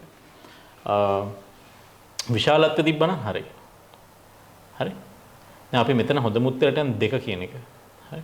මොකද මේක මේ විශාලත්වය කියන එක දාලා නැහැ. විශාලත්වය තමයි වෙන්න ඕනේ. එහෙම වුණා නම් උත්තර දෙකක් එනවා. දැන් මෙතන මේ කන්ෆියුෂන් එකක් තියෙනවා. අපි දෙවෙනි උත්තරයට යමු. හරි. මේක කියන්නේ C දෛශිකයේ වර්ගය වගේ අදහසක් වෙනවනේ. C දෛශිකයේ වර්ගය කියන්නේ C දෛශිකයේ වාරයක් C දෛශිකය. එහෙම ಗುಣ කිරීමක් આવුත් ඕක කොහොම හරියන්නේ නැහැ. එහෙනම් අපි මේක විශාලත්වය වෙනවනේ. මෙහෙම වුණා නම් හරිය. අපි මේක දෙවෙනි උත්තරයට යමු. හරි. භෞතික විද්‍යාවේ භාවිතන පාසන්දන් රාශි සලකා බලන්න. විද්‍යුත් ධාරාව. ඒතර මේවායින් මොකද්ද SI මූලික රාශියක් වෙන්නේ කියලා අහන්නේ. විද්‍යුත් ධාරාව කියන්නේ මූලික රාශියක්, කාලයේ මූලික රාශියක්. මෙතන පුතා උෂ්ණත්වය නිකම්ම තියෙන්නේ. තාපගතික උෂ්ණත්වය තමයි පොතේ තියෙන. අපි ලියද්දි සෙකන්ඩ් පේපර් එක එහෙම ලියන්න ඕනේ. තාපගතික උෂ්ණත්වය තමයි. මොකද උෂ්ණත්වය කියන එක අපි ගමු. මොකද පාස් පේපර්ස් වල ගත්තත් පරණ අවුරුද්දවල උෂ්ණත්වය කියන වචන විතරක් දීලා තියෙනවා. හරි? එතකොට මේ වගේ තුනම හරි කියන එක යන්න. හරි? ඔයාලා පේපර් එක ලියද්දි සෙකන්ඩ් පේපර් එක ලියද්දි මතක තියාගන්න තාපගතික උෂ්ණත්වය කියලා කියන්නේ. තාපගතික උෂ්ණත්වය තමයි අපි කෙල්වින් වලින් මයින්නේ. හරි? තර්මෝඩයිනමික් ටෙම්පරේචර් කියන එක. උෂ්ණත්වය ගිහම ඕන එකකින් මයින්න පුළුවන්. හරි? දැන් කමන්නේ දැන් මේ ප්‍රශ්නේ මෙහෙම දුන්නාම උෂ්ණත්වය කියන එකක් ගන්න මූලික එකකයක්. මූලික රාශියක් කියලා. හරි? මොකද පාස් පේපර්ස් වල එහෙම ඊට කලින් තිබිලා තියෙනවා. රයිට්. ඊළඟට 21. එක්තරා දිග මිනිමක ප්‍රතිශත දෝෂය 100ට වඩා අඩු වෙනලු තියාගන්න ඕනේ. මිනිම උපකරණ නිසා ඇතිවන දෝෂය ඔය ගන්න නම් මයින්ඩ් ඕනේ දිග. හරි. අපි 100ට 1 යගේ බලමු. හරි. ඒතකොට 100ට එකක් සමාන වෙන්නේ හරි. මේ උපකරණයේ දෝෂය කියන්නේ ඒක කුඩා මිනිම කියන. ඒතකොට 0.5යි මිලිමීටර එක බෙදන්න ඔය කිය මොකක් හරි මයින්ඩ් ඕන අගේ. ඒක වැඩි කිරීම 100%. ඔහොම නොක එන්න ඕනේ. හරි. ඒතර විතර මේක ප්‍රතිශත ලකුණු දෙක කැපිලා යනවා. ප්‍රතිශත ලකුණේ වටිනාකම ඔයා දන්නවනේ. ප්‍රතිශත ලකුණ කියන්නේ 1ට 100යි කියන එක. හරි. ඒතර ඒ ඉලක්කම් දෙක කැපෙනවා. ඒතර x මේ පැත්තට දාගන්න. ඒතර x සමානයි 50 මිලිමීටර් කියලා එන්නේ. මිලිමීටර් 50. එහෙම නැත්නම් x කියන්නේ සෙන්ටිමීටර් 5යිනේ. ඒතර මාජින් එක කරලා සෙන්ටිමීටර් 5යි කියලා. ඒතර ප්‍රතිශත දෝෂය ඔය ගන්නට වඩා අඩු වෙන්න නම් තියාගන්න ඕන. මයින්ඩ් ඕන ගාන ඊට වඩා වැඩි වෙන්න ඕන. හරි. එහෙනම් මයින්ඩ් ඕන ගාන සෙන්ටිමීටර් 5ට වැඩි විය යුතුයි. හරි. මේ උත්තරේට. හරි. සෙන්ටිමීටර් 5ට වඩා වැඩි විය යුතුයි. right. තේරුණා.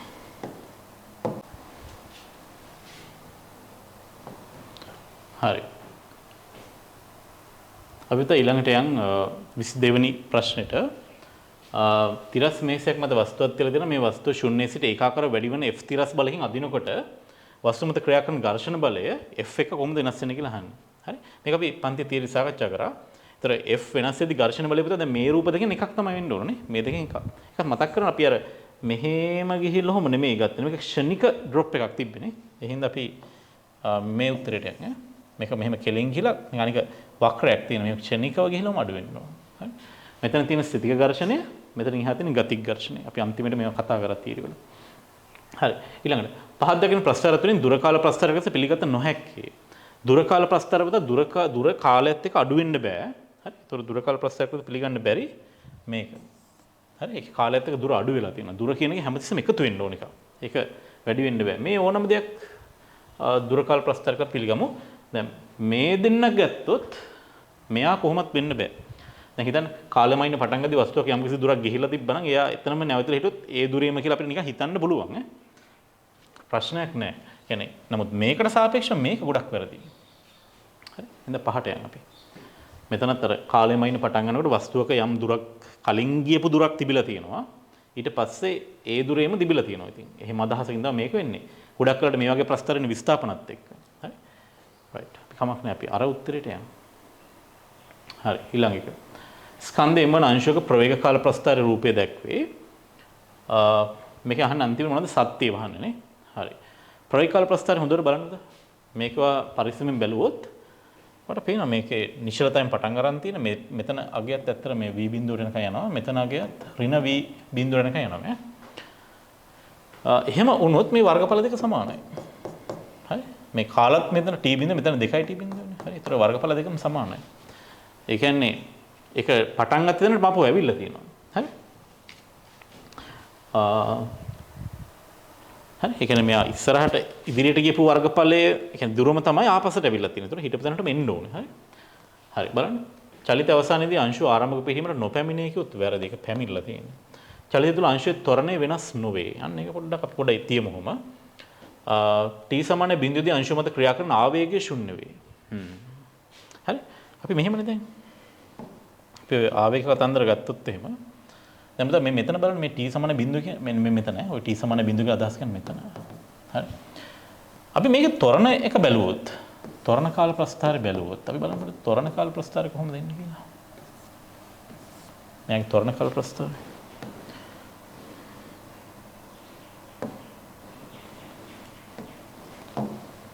හරි.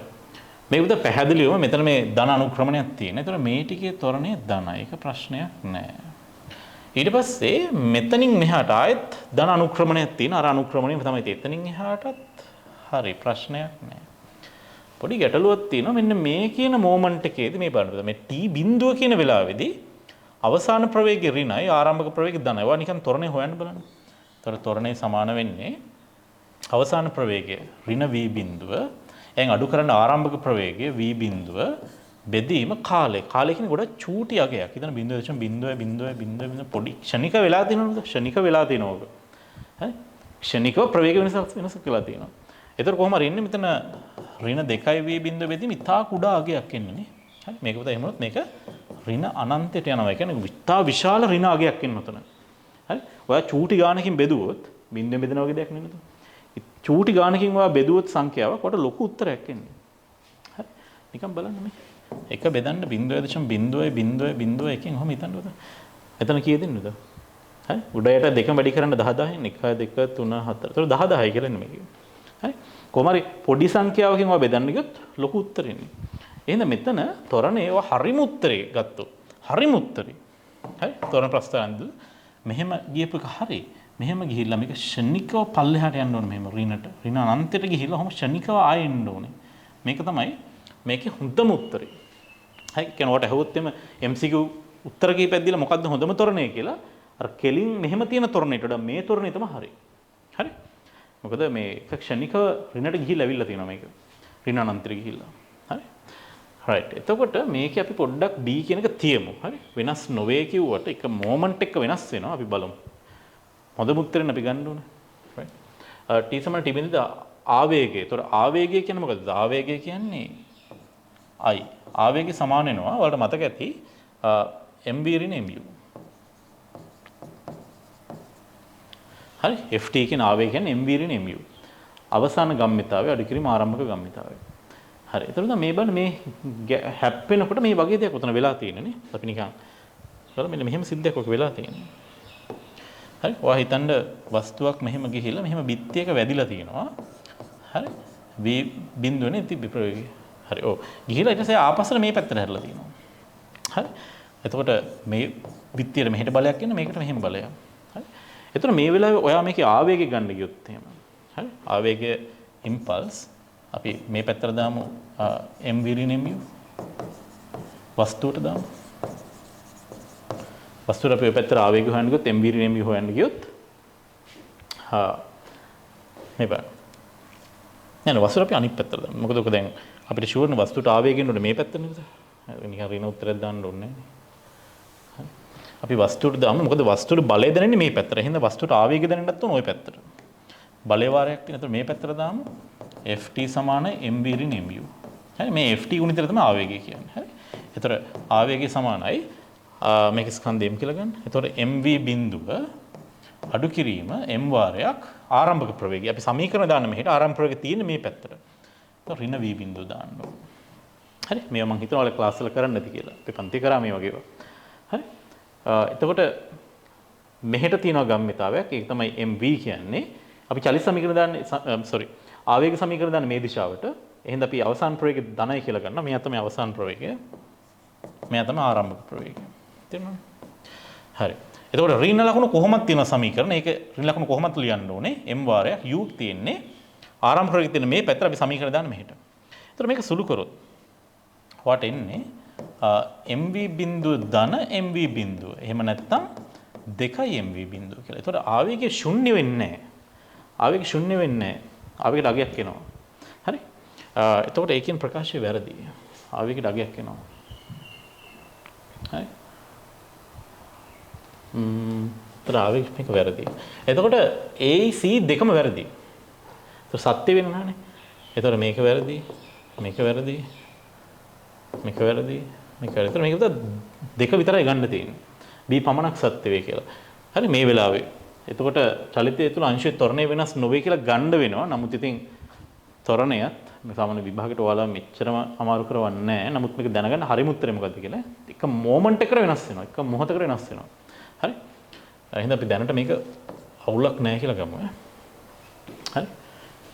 MCQ එක උත්තර පහක් දීලා ත්වරණයේ ප්‍රස්තාරය ඇහුවොත් එහෙම මතක දැනගන්න මේක තමයි හරිම උත්තරය. රයිට්. අපි ඊළඟට යමු. 25 පහත දක්වන කවර බල පද්ධතිය කිසියකට ශුන්‍ය සම්ප්‍රයුක්තයක් ඇති නොකරයිද? මේක උදා තියරියක්. ඔයාලට මතකයි චුට්ටක් මෙහෙර මරමුද? තරක පොඩ්ඩක් ක්ලීන් කරගමු. පලින් එකනේ. හරි. කිසි විටක ශුන්‍ය සම්ප්‍රයුක්තයක් ඇති නොකරයිද? මේකෙදි මම ඔයාලට කිව්වා පන්තියේ පොඩි බල තුනක්. හරි. පොඩි බල තුනකින් මේ පොඩි බල කියන්නේ බල තුනකින් සමතුලිත නම් පද්ධතියක්. හරි. පොඩි බල දෙන්න එකතු කරාම ඒන උත්තරේ ලොකු බලයට සමානව ඊට වඩා වැඩි වෙන්න ඕනේ. හරි. ඒ දැන් හිතන්න මේක දැන් මේ බලන්න දැන් මේකේ 3 නිව්ටන් කියන එකයි 4 නිව්ටන් දෙන්නම එකතු කරොත් 7ක් යනකම් හදන්න පුළුවන් නේ. ඒතර ওই දෙන්නට 5ක් හදන්න පුළුවන්. 3යි 4යි එකතු කරලා යම්කිසි ආනතියකට ගත්තොත් අපි දන්නවා 3යි 4යි එකතු 90ට එන්න ඕනේ. එහෙම වුණොත් මෙතනින් 5ක් හැදෙනවා. මෙතනින් 5ක් එනවා. ඒතර ඒ පහත් එක මෙන්න මෙතන ඉන්න පහ මේ පහ ඉන්නවනේ. ඒතර එයයි මෙයයි බැලන්ස් කරන්න පුළුවන්. තේරුණා? ඔකයි සීන් එක. ඒ කියන්නේ මෙතන 3යින් 4යින් මේ දෙන්නට පුළුවන් පහ හදන්න ඒ පහත් එක මේ දින පහ බැලන්ස් ගන්න පුළුවන්. ඒතර තියරිය මෙච්චරයි. හරි? බල තුනක් දීලා ඔයගෙන් අහනවා නම් මේක ශුන්‍ය හදන්න පුළුවන්ද බැරිද කියලා. ඔයා බලන්න පොඩි දෙන්න එකතු කරාම එන උත්තරේ. පොඩි බල දෙක එකතු කරාම එන උත්තරේ ලොකු බලයට සමාන හෝ වැඩි නම් හරි? ලොකු බලයට වඩා එක්ක ලොකු බලයට සමාන එහෙම නැත්නම් වැඩි නම් ඔයාට ශුන්‍ය සම්ප්‍රයුක්තයක් හදන්න පුළුවන්. හරි? ඒක ලියාගන්නද? ඒක ලියාගන්න. ලියන්න. කුඩා බල දෙකේ විශාලත්වල එකතුව කුඩා බල දෙකේ විශාලත්වවල එකතුව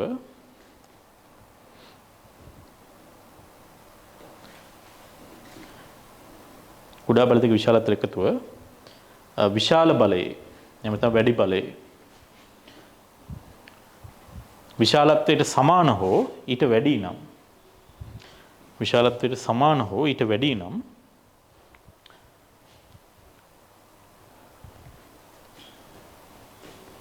එම බල තුනෙන් ශුන්‍ය සම්ප්‍රයුක්තයක් සෑදිය හැක. එම බල තුනෙන් ශුන්‍ය සම්ප්‍රයුක්තයක් සෑදිය හැක. එම බල තුනෙන් ශුන්‍ය සම්ප්‍රයුක්තයක් සෑදිය හැක. හරි. එතකොට ඔය සිද්ධාන්තය අනුව අපිට සම්ප්‍රයුක්ත හදන්න පුළුවන් වට අපි හරි දාමු. එතකොට මේකෙන් හදන්න පුළුවන්. හරි. මෙන්න මෙතන බලන්න. 7යි 5යි එකතු කරොත් 12යි එන්නේ මේ දෙන්නට. එතකොට 12ට බෑ 15 බැලන්ස් කරන්න කවදාවත්. මේක උත්තරයක් වෙන්න ඕන. හරි. එතකොට මේක තමයි අහන උත්තරේ. right මෙතන පොඩි දෙන්න 13යි. ඒතකොට මේක බැලන්ස් කරන්න පුළුවන්. හරි? මම මේ හරි දාන්නේ විතර උත්තර නෙමෙයි. මේ හරි දාන්නේ ශුන්‍ය හදන්න පුළුවන්ද? පුළුවන් ඒවා. මෙතන මේ දෙන්න පොඩි දෙන්න කවුද? මෙයයි 25යි. 25 කියන්නේ මේ දෙන්න එකතු කරලා 20ක් හදන්න පුළුවන්. ඒ 20 මේ 20 බැලන්ස් වෙන්න පුළුවන්. හරි? මෙන්න මෙතන තව උත්තරයක් තියෙනවා. 5යි 10යි ගත්තොත් 15යි. 15ට බෑ 20 හදන්න. මේ උත්තර දෙකක් තියෙනවා. එතකොට 2 හෝ අංක 5. හරි? ඔය දෙකම උත්තර දෙකක්. හරි? right. අපි ඊළඟ එකට. right. අපි ළඟ ඉන්නේ 26 වෙනි එකේ. නිශ්චලතාවයෙන් ආරම්භ කළ ලද වස්තුවක් ඒකාකාර තොරණකින් චලිත වේ. එහි චාලක ශක්තිය කාලයත් එක්ක වෙනස් වන ආකාරය වඩාත්ම හොඳින් නිරූපණය කරන ප්‍රස්තාරය. ඔන්නෝම එකන්නේ. right. අපි බලමු හදන්න.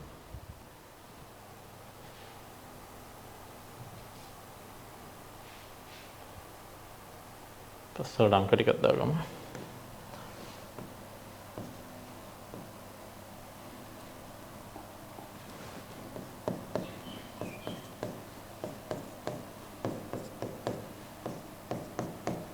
right. අපි බලමු. හරි. එතකොට මෙතන නිශ්චලතාවයෙන් පටන් ගන්න තියනවා නේද? වස්තු නිශ්චලතාවයෙන් පටන් ගන්න තියෙනවා. හරි. ඒකාකාර තොරණකින් චලිත වෙලා යම්කිසි අවසාන ප්‍රවේගයක් ගන්න ඇති. ඒකාකාර තොරණ කියන වචනෙකුත් දීලා තියෙනවා. මෙයා නියතයි කියලා. හරි. මෙයාගේ චාලක ශක්තිය කාලයත් එක්ක වෙනස් වෙන ආකාරය. ඒතර මෙතන කාලය යම්කිසි කාලයක් ගත වෙන්නේ නැතිනේ. හරි. ඒතර අපි දන්නවා මෙතන චාලක ශක්තිය කියන කෙන්නේ කයිනටික් එනර්ජි කියන කෙන්නේ භාගයයි mv වර්ගය කියන කෙන්නේ. භාගය mv වර්ගය. එහෙනම් අපිට ඕනේ මේ භාගය mv වර්ගය සහ t එක්ක තියෙන සම්බන්ධය. හරි. අපි මෙයාට මේ චලි සමීකරණයක් නිකන් දාලා බලමු. මේ පැත්තට අපි v වර්ගය සමාන u වර්ගය දන 2s දාමු. හරි. එතකොට මොකක්ද වෙන්නේ? අවසාන ප්‍රවේගයේ වර්ගය කියන්නේ බිංදුව ධන 2යි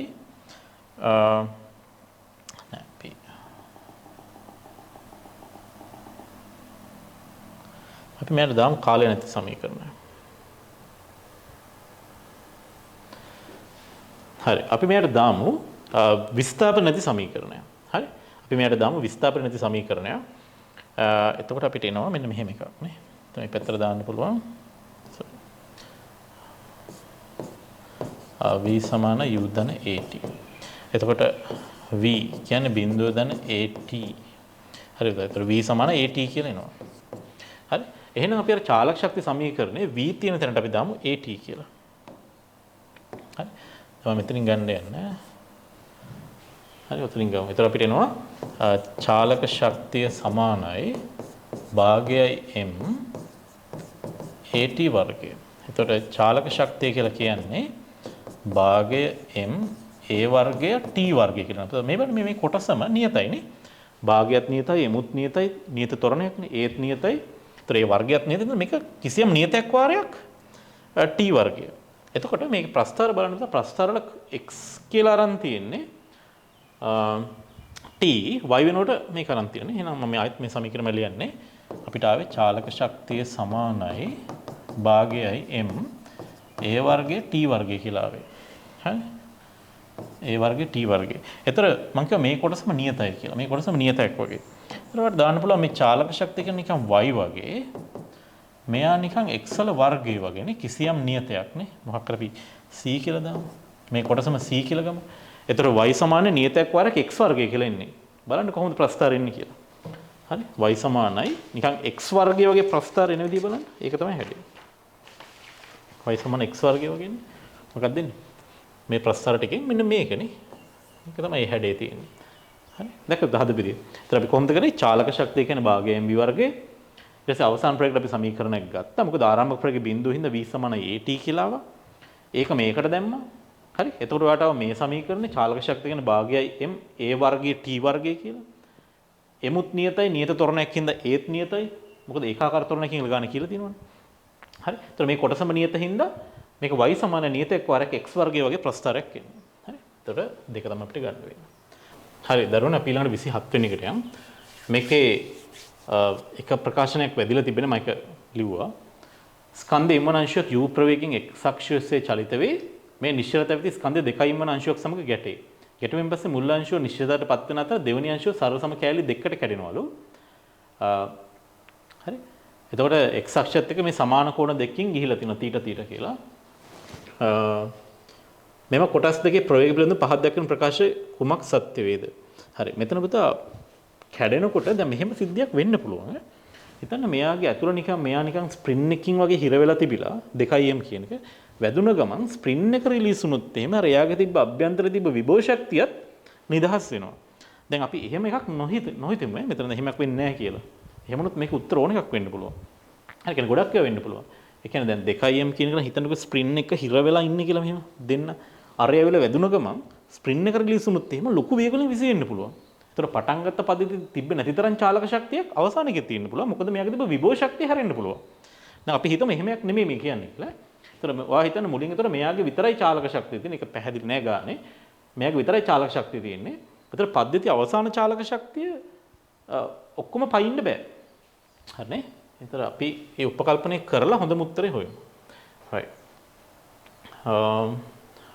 හරි. දැන් එහෙම වුණොත් මේ බලන්න පළවෙනි ප්‍රකාශය. අංශු දෙකේම ප්‍රවේග u බැගින් වේ. ඒතර මම අර කියපු පුතා දැන් අභ්‍යන්තර විභව ශක්තිය තිබ්බේ නැත්නම් පටන් ගන්න පද්ධතියේ භාගයේ mu වර්ගයනේ තියෙන්නේ. ඒතර ආයෙත් මේ දෙන්නත් u වුණොත් මොකද වෙන්නේ? එතකොට ශක්තිය වැඩි නේ. මෙයාගෙත් භාගයේ u වර්ගයක් තියෙනවා, මෙයාගෙත් භාගයේ u වර්ගයක් තියෙනවා. ඒතර පටන් ගත්ත පද්ධතියට වඩා ඊළඟ පද්ධතියේ චාලක ශක්තිය වැඩි. ඒතර ඒක අපි නොගමු. මේක ගන්න නැතුව යමු. හරි? ගන්න නැතුව යමු. එක් අංශුවක ප්‍රවේගය u වන අතර අනෙකේ ප්‍රවේගය u ට වඩා අඩු වේ. මෙහෙමයි. දැන් කොහොම හරි දැන් මෙයාගේ ආරම්භක මේ පැත්තට තියෙන ගම්මිතාවයක් mu. ඊට පස්සේ ගැටුමින් පස්සේ ගැටුමට පෙර මේක ගැටුමින් පසු මේක. හරි? ඔයාලට පේනව නේද මේක? හරි. මේ ගන්න බලමු. එතකොට දැන් මෙයාගේ මේ පැත්තට u තියෙනවා මේ පැත්තට u තියෙන කියලා දාලා තියෙන්නේ. එතකොට පටන් ගද්දි මේ පැත්තට විතරයි ගම්මිතාවේ තිබ්බේ. එතකොට මෙයාගේ u වෙලා මෙයාගේ වෙන ප්‍රවේගයක් ආවොත් එහෙම ප්‍රවේග දෙකක් වුණොත් ගම්මිතාව බැලන්ස් වෙන්නේ නැහැ. හරි? ඒ කියන්නේ මේ පැත්තට ගම්මිතාවක් තියෙන්න ඕනේ මේ අතර ගම්මිතාවක් තියෙන්න බෑ. හරි? එතකොට මෙයා එක ප්‍රවේගයක් කළා මෙයා තව ප්‍රවේගයක් આવොත් මෙයා හිතන මෙයා u1. එතකොට u1 cos θ මෙහෙට ටිකක් ලොකු කරගන්නවා පුතා. ඔයාලට පේන්නේ නැත්තම්. හරි. මෙහෙම හිතන්නකෝ තියෙන්නේ. මෙයා එනවා u වලින්. හරි. මේ තියෙන ගැටුමට පෙර. ගැටුමෙන් පස්සේ මෙයා නිශ්චල වෙනවා කියලා කියනවනේ. ඊට පස්සේ මෙයා අනිත් එක්කෙනා මෙන්න මේ වගේ දිශා දෙකකට හරි මේක යනවා කියලා කියන මෙතනින් θ කෝණයක් මෙතනින් θ කෝණයක්. හරි. එතකොට මට එක දෙයක් පැහැදිලිවම කියන්න මේ දෙන්නගේ ප්‍රවේග වේග දෙක සමාන වෙන්න ඕනේ. එහෙම නැත්නම් වෙන ගැටලුවක් වෙනවා. මෙතනට වේග දෙක සමාන විය යුතුයි. කියන්නේ මෙයාගේ v නම් මෙයාගේත් v තියෙන්න ඕන. හරි. එහෙම නැත්නම් මොකද වෙන්නේ? මේක රේඛාසානේ දැම්මොත් පවුලක් වෙනවා. එතකොට මේක අපි උපකල්පනයක් කරනවා අභ්‍යන්තර විභව ශක්තිය තිබ්බේ නැහැ කියලා. මේ කැඩෙන කෙනා විභව ශක්තිය තිබ්බේ නැහැ කියලා හිතන්න වෙනවා. right. මේ තියෙන පසු. right. එතකොට දෙවෙනි මේක කියනවා මේ එක් අංශක ප්‍රවේගය u අතර අනෙක ප්‍රවේගය u ට අඩු වේ කියන එක වැරදි. ඒ දෙන්නට සමාන දෙකක් තියෙන්න ඕනේ. නැත්නම් මේක බැලන්ස් වෙන්නේ නැහැ. නැත්නම් මේ බලන්න. මෙයාගේ පටන් ගන්නකොට පද්ධතියට මේ අතර නැහැනේ ගම්මිතාවය. ඒතර මෙයයි ප්‍රවේග වේග දෙකක් වුණොත් එහෙම මේ කෝණ දෙක සමාන හින්දා හරි කෝණ දෙක සමාන හින්දා ඔය ප්‍රශ්නේ එන්නේ. මෙතන එනවා mu sin θ කියලා උඩට. හරි. ඒතර මෙයාගේ පැත්තෙන් මෙහෙට එනවා mv cos θ මේ පැත්තට sin θ උඩට. ඒතර මෙයාගෙන් පහළට එනවා ඒත් එහෙමයි. mv sin θ. ඒතර මේ දෙන්න කැපිලා යන්න එපයි. ඒතර වේග දෙකක් තිබ්බොත් මේක ප්‍රශ්නයක්. මොකද ස්කන්ධත් සමාන වෙලා කෝණත් සමාන වෙලා අගයන් දෙකක් වුණොත් එහෙම මෙයා v1 වෙලා මෙයා v2 වෙන්න බෑනේ. හරි. වෙනස් වෙන්න බෑ. ඒ හින්දා මේක වැරදි. සමාන දෙකක් වෙන්න ඕනේ. මේක මම හතරෙන් එකත් අයින් කරනවා. එක් අංශක ප්‍රවේගය u බෙදීම දෙක අතර අනික u ට වඩා වැඩි වේ කියන එකත් මම අයින් කරනවා. හරි. හරි. ඒතර උත්තර දෙකයි තියෙන්නේ. අංශු දෙකේම ප්‍රවේගය u බෙදීම දෙක බැගින් වේ. අපි මේකට දාමු රේඛාසන. දාන්න මේ පැත්තට. රේඛීය ගම්මිත සංස්ථිතික මූලධර්මය. එතකොට මේ දිශාවට දැම්මොත් ඔයාලට අවසාන ගම්මිතාව වෙන්නේ mv cos θ ඒව දෙකක් නේ. ඒ කියන්නේ 2 mv cos θ අවසාන ගම්මිතාවය. ආරම්භක ගම්මිතාව වෙන්නේ m වාරයක් u. හරි. මෙපෙන් mv cos θ ඒව දෙකක් දෙන්නටම තියෙනවනේ. එතකොට එහෙම කරලා ඔයා v හොයන්න ගියොත් මේක දැන් මේක කැපෙනවා. මේ පාටින්. හරි. එතකොට v එන්නේ උදා උත්තරේ u බෙදීම 2v cos θ කියලා. ඕක තමයි ඔයගේ v ගියගේ අවසාන ප්‍රවේගයගේ. එතකොට මේකේ θ කියන එක කොහොමද බිඳුවකට වැඩි. එතකොට cos θ කියන එක උදා මේ උත්තරේ දැන් cos බිඳුව කියන්නේ 1යි. cos බිඳුව කියන්නේ 1යි. බිඳුවකට වැඩි ඕනෑම කෝණයක cos එක එකට වඩා අඩුයි. එතකොට මේ උත්තරේ කුඩයි 1යි. හරි. එකට වඩා අඩුයි. මෙතන වැඩිපුර v අකුරක් විතර තියෙනවා නේ. මෙතන දෙකේ ලක්ම විතරයි ඉන්නේ. හරි. මෙතන වියුක්ත කරන්න. එතකොට u බෙදීම 2යි cos θ. හරි. එතකොට මේ cos θ කියන එක අගය එකට වඩා අඩුයි හැමතිස්සෙම. හරි. එකට වඩා අඩුයි. එතකොට එකට වඩා අඩු උත්තරයක් තියෙනවා. හරි. හරි. අපි දැන් මෙහෙම හිතනද cos θ නිකන් උක්ත කරන්න. cos θ මේක අවශ්‍ය නැහැ. හිතෙන් උනත් ගන්න පුළුවන්. අපි cos θ උක්ත කරොත් එන්නේ 2v බෙදීම u කියලා මේක හැමතිස්සෙම එකට වඩා අඩුයි කියලා ගන්න. හරි. එකට වඩා අඩුයි. එතකොට ඔයාට එනවා 2v බෙදීම u කියන එක කුඩයි 1යි. හරි. එතකොට v කියන එක කුඩයි.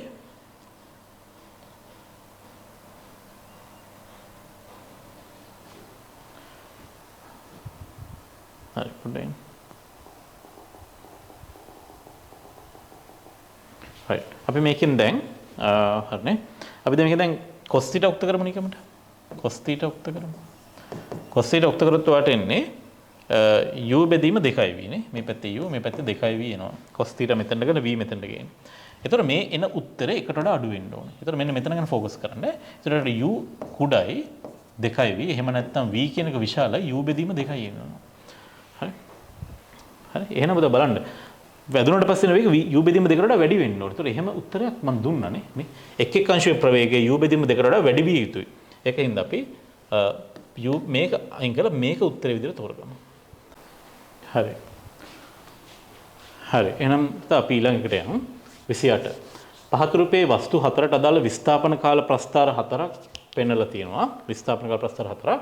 චලිත දිශාවටම ත්වරණය තියෙන මොකේද කියලා අහනවා. හරි. චලිත දිශාවටම ත්වරණය තියෙන්නේ. හරි මේ ගාන මම පන්ති හැදුවලට මතක ඇති. right.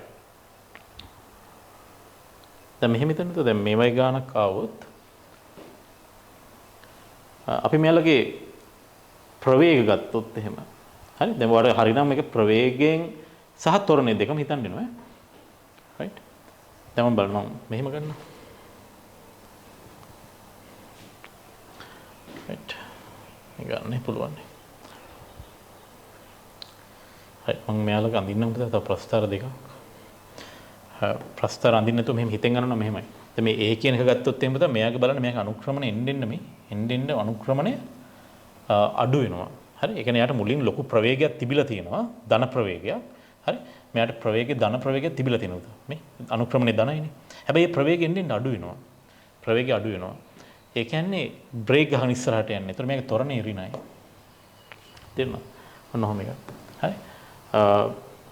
මෙයා ගත්තොත් එහෙම මෙයාගේ අනුක්‍රමණය මේ බලන්න එන්න වැඩි වෙනවා. හැබැයි පල්ලම එන්න වැඩි වෙන්නේ. ඒ කියන්නේ එයා යන්නේ ඍණ දිශාවට. හරි? එයාගේ ප්‍රවේගය තියෙන ඍණ පැත්තට. ආයෙත් බලන්න. දැන් කලින් එක හරිය නේද? මෙයාගේ අනුක්‍රමණය එන්න අඩු වෙනවා. ඒ කියන්නේ මෙයාගේ ප්‍රවේග විශාලත්වය එන්න අඩු වෙනවා. හැබැයි ධන ප්‍රවේග තියෙන්නේ. හරි? ඒතර වේගය වැඩි ප්‍රවේගය අනුක්‍රමණය එන්න අඩු වෙනවා කියන්නේ පටන් ගද්දි ලොකු ප්‍රවේගයක් තිබිලා එන්න ප්‍රවේගය අඩු වෙනවා. ඒතර ඒක මන්දනේ වෙන එක. මෙයා බලන්න. මෙයාගේ එන්න පල්ලම ගතිය වැඩි වෙනවා. ඒ කියන්නේ එයාගේ ප්‍රවේගයේ විශාලත්වය එන්න වැඩි වෙනවා. හරි? මෙයාට තියෙන ඍණ ප්‍රවේගය. ඒ වගේම එයා යන පැත්තට තමයි ත්වරණේ තියෙන්න ඕනේ. මොකද වස්තුවක වේගය වැඩි වෙනවා කියන්නේ. ඒතර මෙයාගේ ත්වරණයත් ඍණ වෙන්න ඕනේ. හරි? ඊට පස්සේ මේ තුන්වෙනි එක නගත්තොත් C. මෙයාගේ බලන්න මෙයා විස්ථාපනයේ ඍණ පැත්තේ ඉන්නේ. හරි? ඒ කියන්නේ සමුද්දේශ ලක්ෂයට ඍණ පැත්තේ ඉන්නේ. හැබැයි යාගේ බලන්න මේ අනුක්‍රමණය එන්න වැඩි වෙනවා. ඒ කියන්නේ යාගේ ප්‍රවේගයේ විශාලත්වය එන්න වැඩි වෙනවා. හරි? ඒ වගේම එයාගේ බලන්න කන්දක් තියෙන්නේ. කන්දක්. ඒතර මෙයාගේ ප්‍රවේගය ධනයි. හරි? ඕනම වස්තුවකද මම කලිමුත් කිව්වනේ. වේගයක් වැඩි වෙනවා කියන්නේ වස්තුවක එයාගේ ප්‍රවේගයේ පැත්තටම තමයි එයාගේ ත්වරණය තියෙන්නේ. හරි? එහෙනම් එයාගේ ත්වරණය ධන වෙන්න ඕන. හරි? ඔයාලට බලන්න තියෙන මෙච්චරයි. කාලයත් එක්ක වස්තුවක වේගය වැඩි වෙනවා. එච්චරයි ඔයාලට බලන්න තියෙන්නේ. හරි? එහෙම වස්තුවක වේගය වැඩි වෙනවා නම් චලිතන පැත්තටම තමයි ත්වරණයක් තියෙන්නේ. හරි? බොහොම සරලයි. මේකේ බලන්න. මේකේ මොකද වෙන්නේ? මේකේ එන්න මේ බලන්න අනුක්‍රමණය අඩු වෙනවනේ. හරි?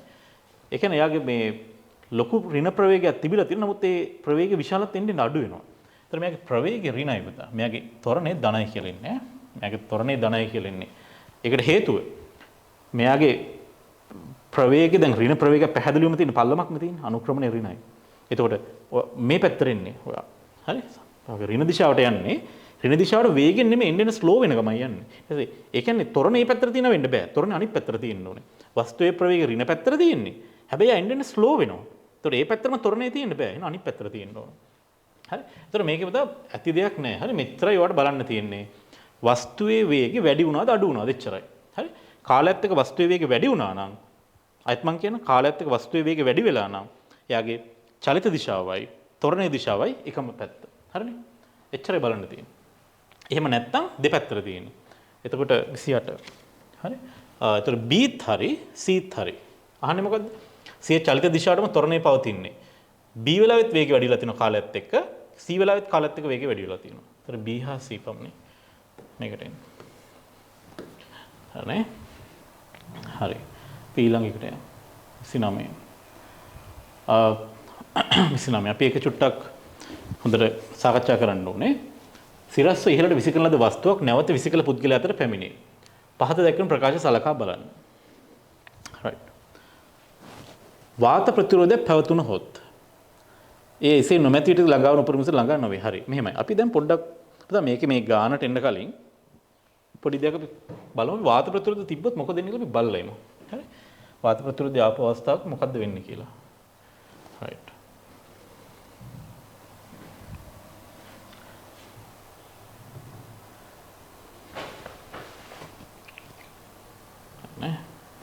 Okay. මම ගන්නම් පොඩි අවස්ථාවක් ඔයාලත් එක්ක. හරි. අපි හිතමු උදා වස්තුවක් මොන හොඳට අහගන්න මම මේ පොඩි සිද්ධාන්ත කරුණුත් එක්ක කියන්න යන්නේ. වස්තුවක් තියෙනවා. මෙයාගේ ආරම්භක ප්‍රවේගය හිතන්නක u කියලා. ඊට පස්සේ මෙයා මෙහෙම උඩට යනවා. ගිහිල්ලා එයාගේ අවසාන ප්‍රවේගය එයා v. හරි. ඒක බිඳුවයි කියලා හිතන්න. මේක වාත ප්‍රතිරෝධයක් තියෙනකොට නම් මේ සිද්ධිය වෙන්නේ. හරි? වාත ප්‍රතිරෝධයක් නැති වුණොත් තමයි මොකද වෙන්නේ? මෙයාට තියෙන්නේ මෙයාගේ බර කියන බලය විතරයි පල්ලෙහාට. නැත්නම් උඩට යන කෙනෙක් ඈ. ඒතර එයාගේ බර කියන බලය විතරයි එයාට මත දැනෙන්නේ බාහිර බලයක් විදිහට. නමුත් දැන් එයා උඩට යනකොට එයාට වාත ප්‍රතිරෝධිකුත් තිබ්බොත්. හරි? වාත ප්‍රතිරෝධිකුත් තිබ්බොත් මම මේ මැද අඳින්න බල. ඒතර එයාගෙන් අර බර කියන බලය තියෙනවා. ඊට අමතරව එයාට වාතයෙන් පල්ලෙහාට තව අමතර බලයක් ඇති කරනවා. මෙහෙම දාන්නකෝ F කියලා. ප්‍රතිරෝධී බලය. හරි? ප්‍රතිරෝධී බලයකුත් එනවා. බරට අමතරව. හරි. ඒතර මම පොඩි නෝට් එකක් දැම්මොත් එහෙම. හරි. mg බර විතරයි නම් තිබ්බේ. mg පමණයි නම්. මෙහෙම අපි කරන්නේ අපි මේක නොදැන මෙච්චර කල් කරා පුතා. මේක බර විතරයි තියෙන්නේ. ඔයා උඩට විසිකන්නේ. ඒතර ඔයා ඉහළට f සමානයෙන් මේ දැම්මොත් හරි. ඔයා බර විතරයි තියෙන්නේ. ඒතකොට උඩට සමීකරණ දාන්නේ. ඒ කියන්නේ උඩට යනවා කියලා හිතන්නේ. ඒතකොට ඍණ mg කියලා දානවා. ඍණ mg සමානයි ma. ඒතකොට තමයි මේකේ mu කැපිලා ගිහලා ඔයාට එනවා ත්වරණේ තියෙන්නේ ඉහළට ඍණ g කියලා. ඕකන අපි ඔච්චර කල් කරේ. හරි. වායු ප්‍රතිරෝධයක් නැති වුණොත් වස්තුවේ ත්වරණය ඉහළට ඍණ g. දැන් වායු ප්‍රතිරෝධයක් තිබ්බොත් මොකද වෙන්නේ? mg හා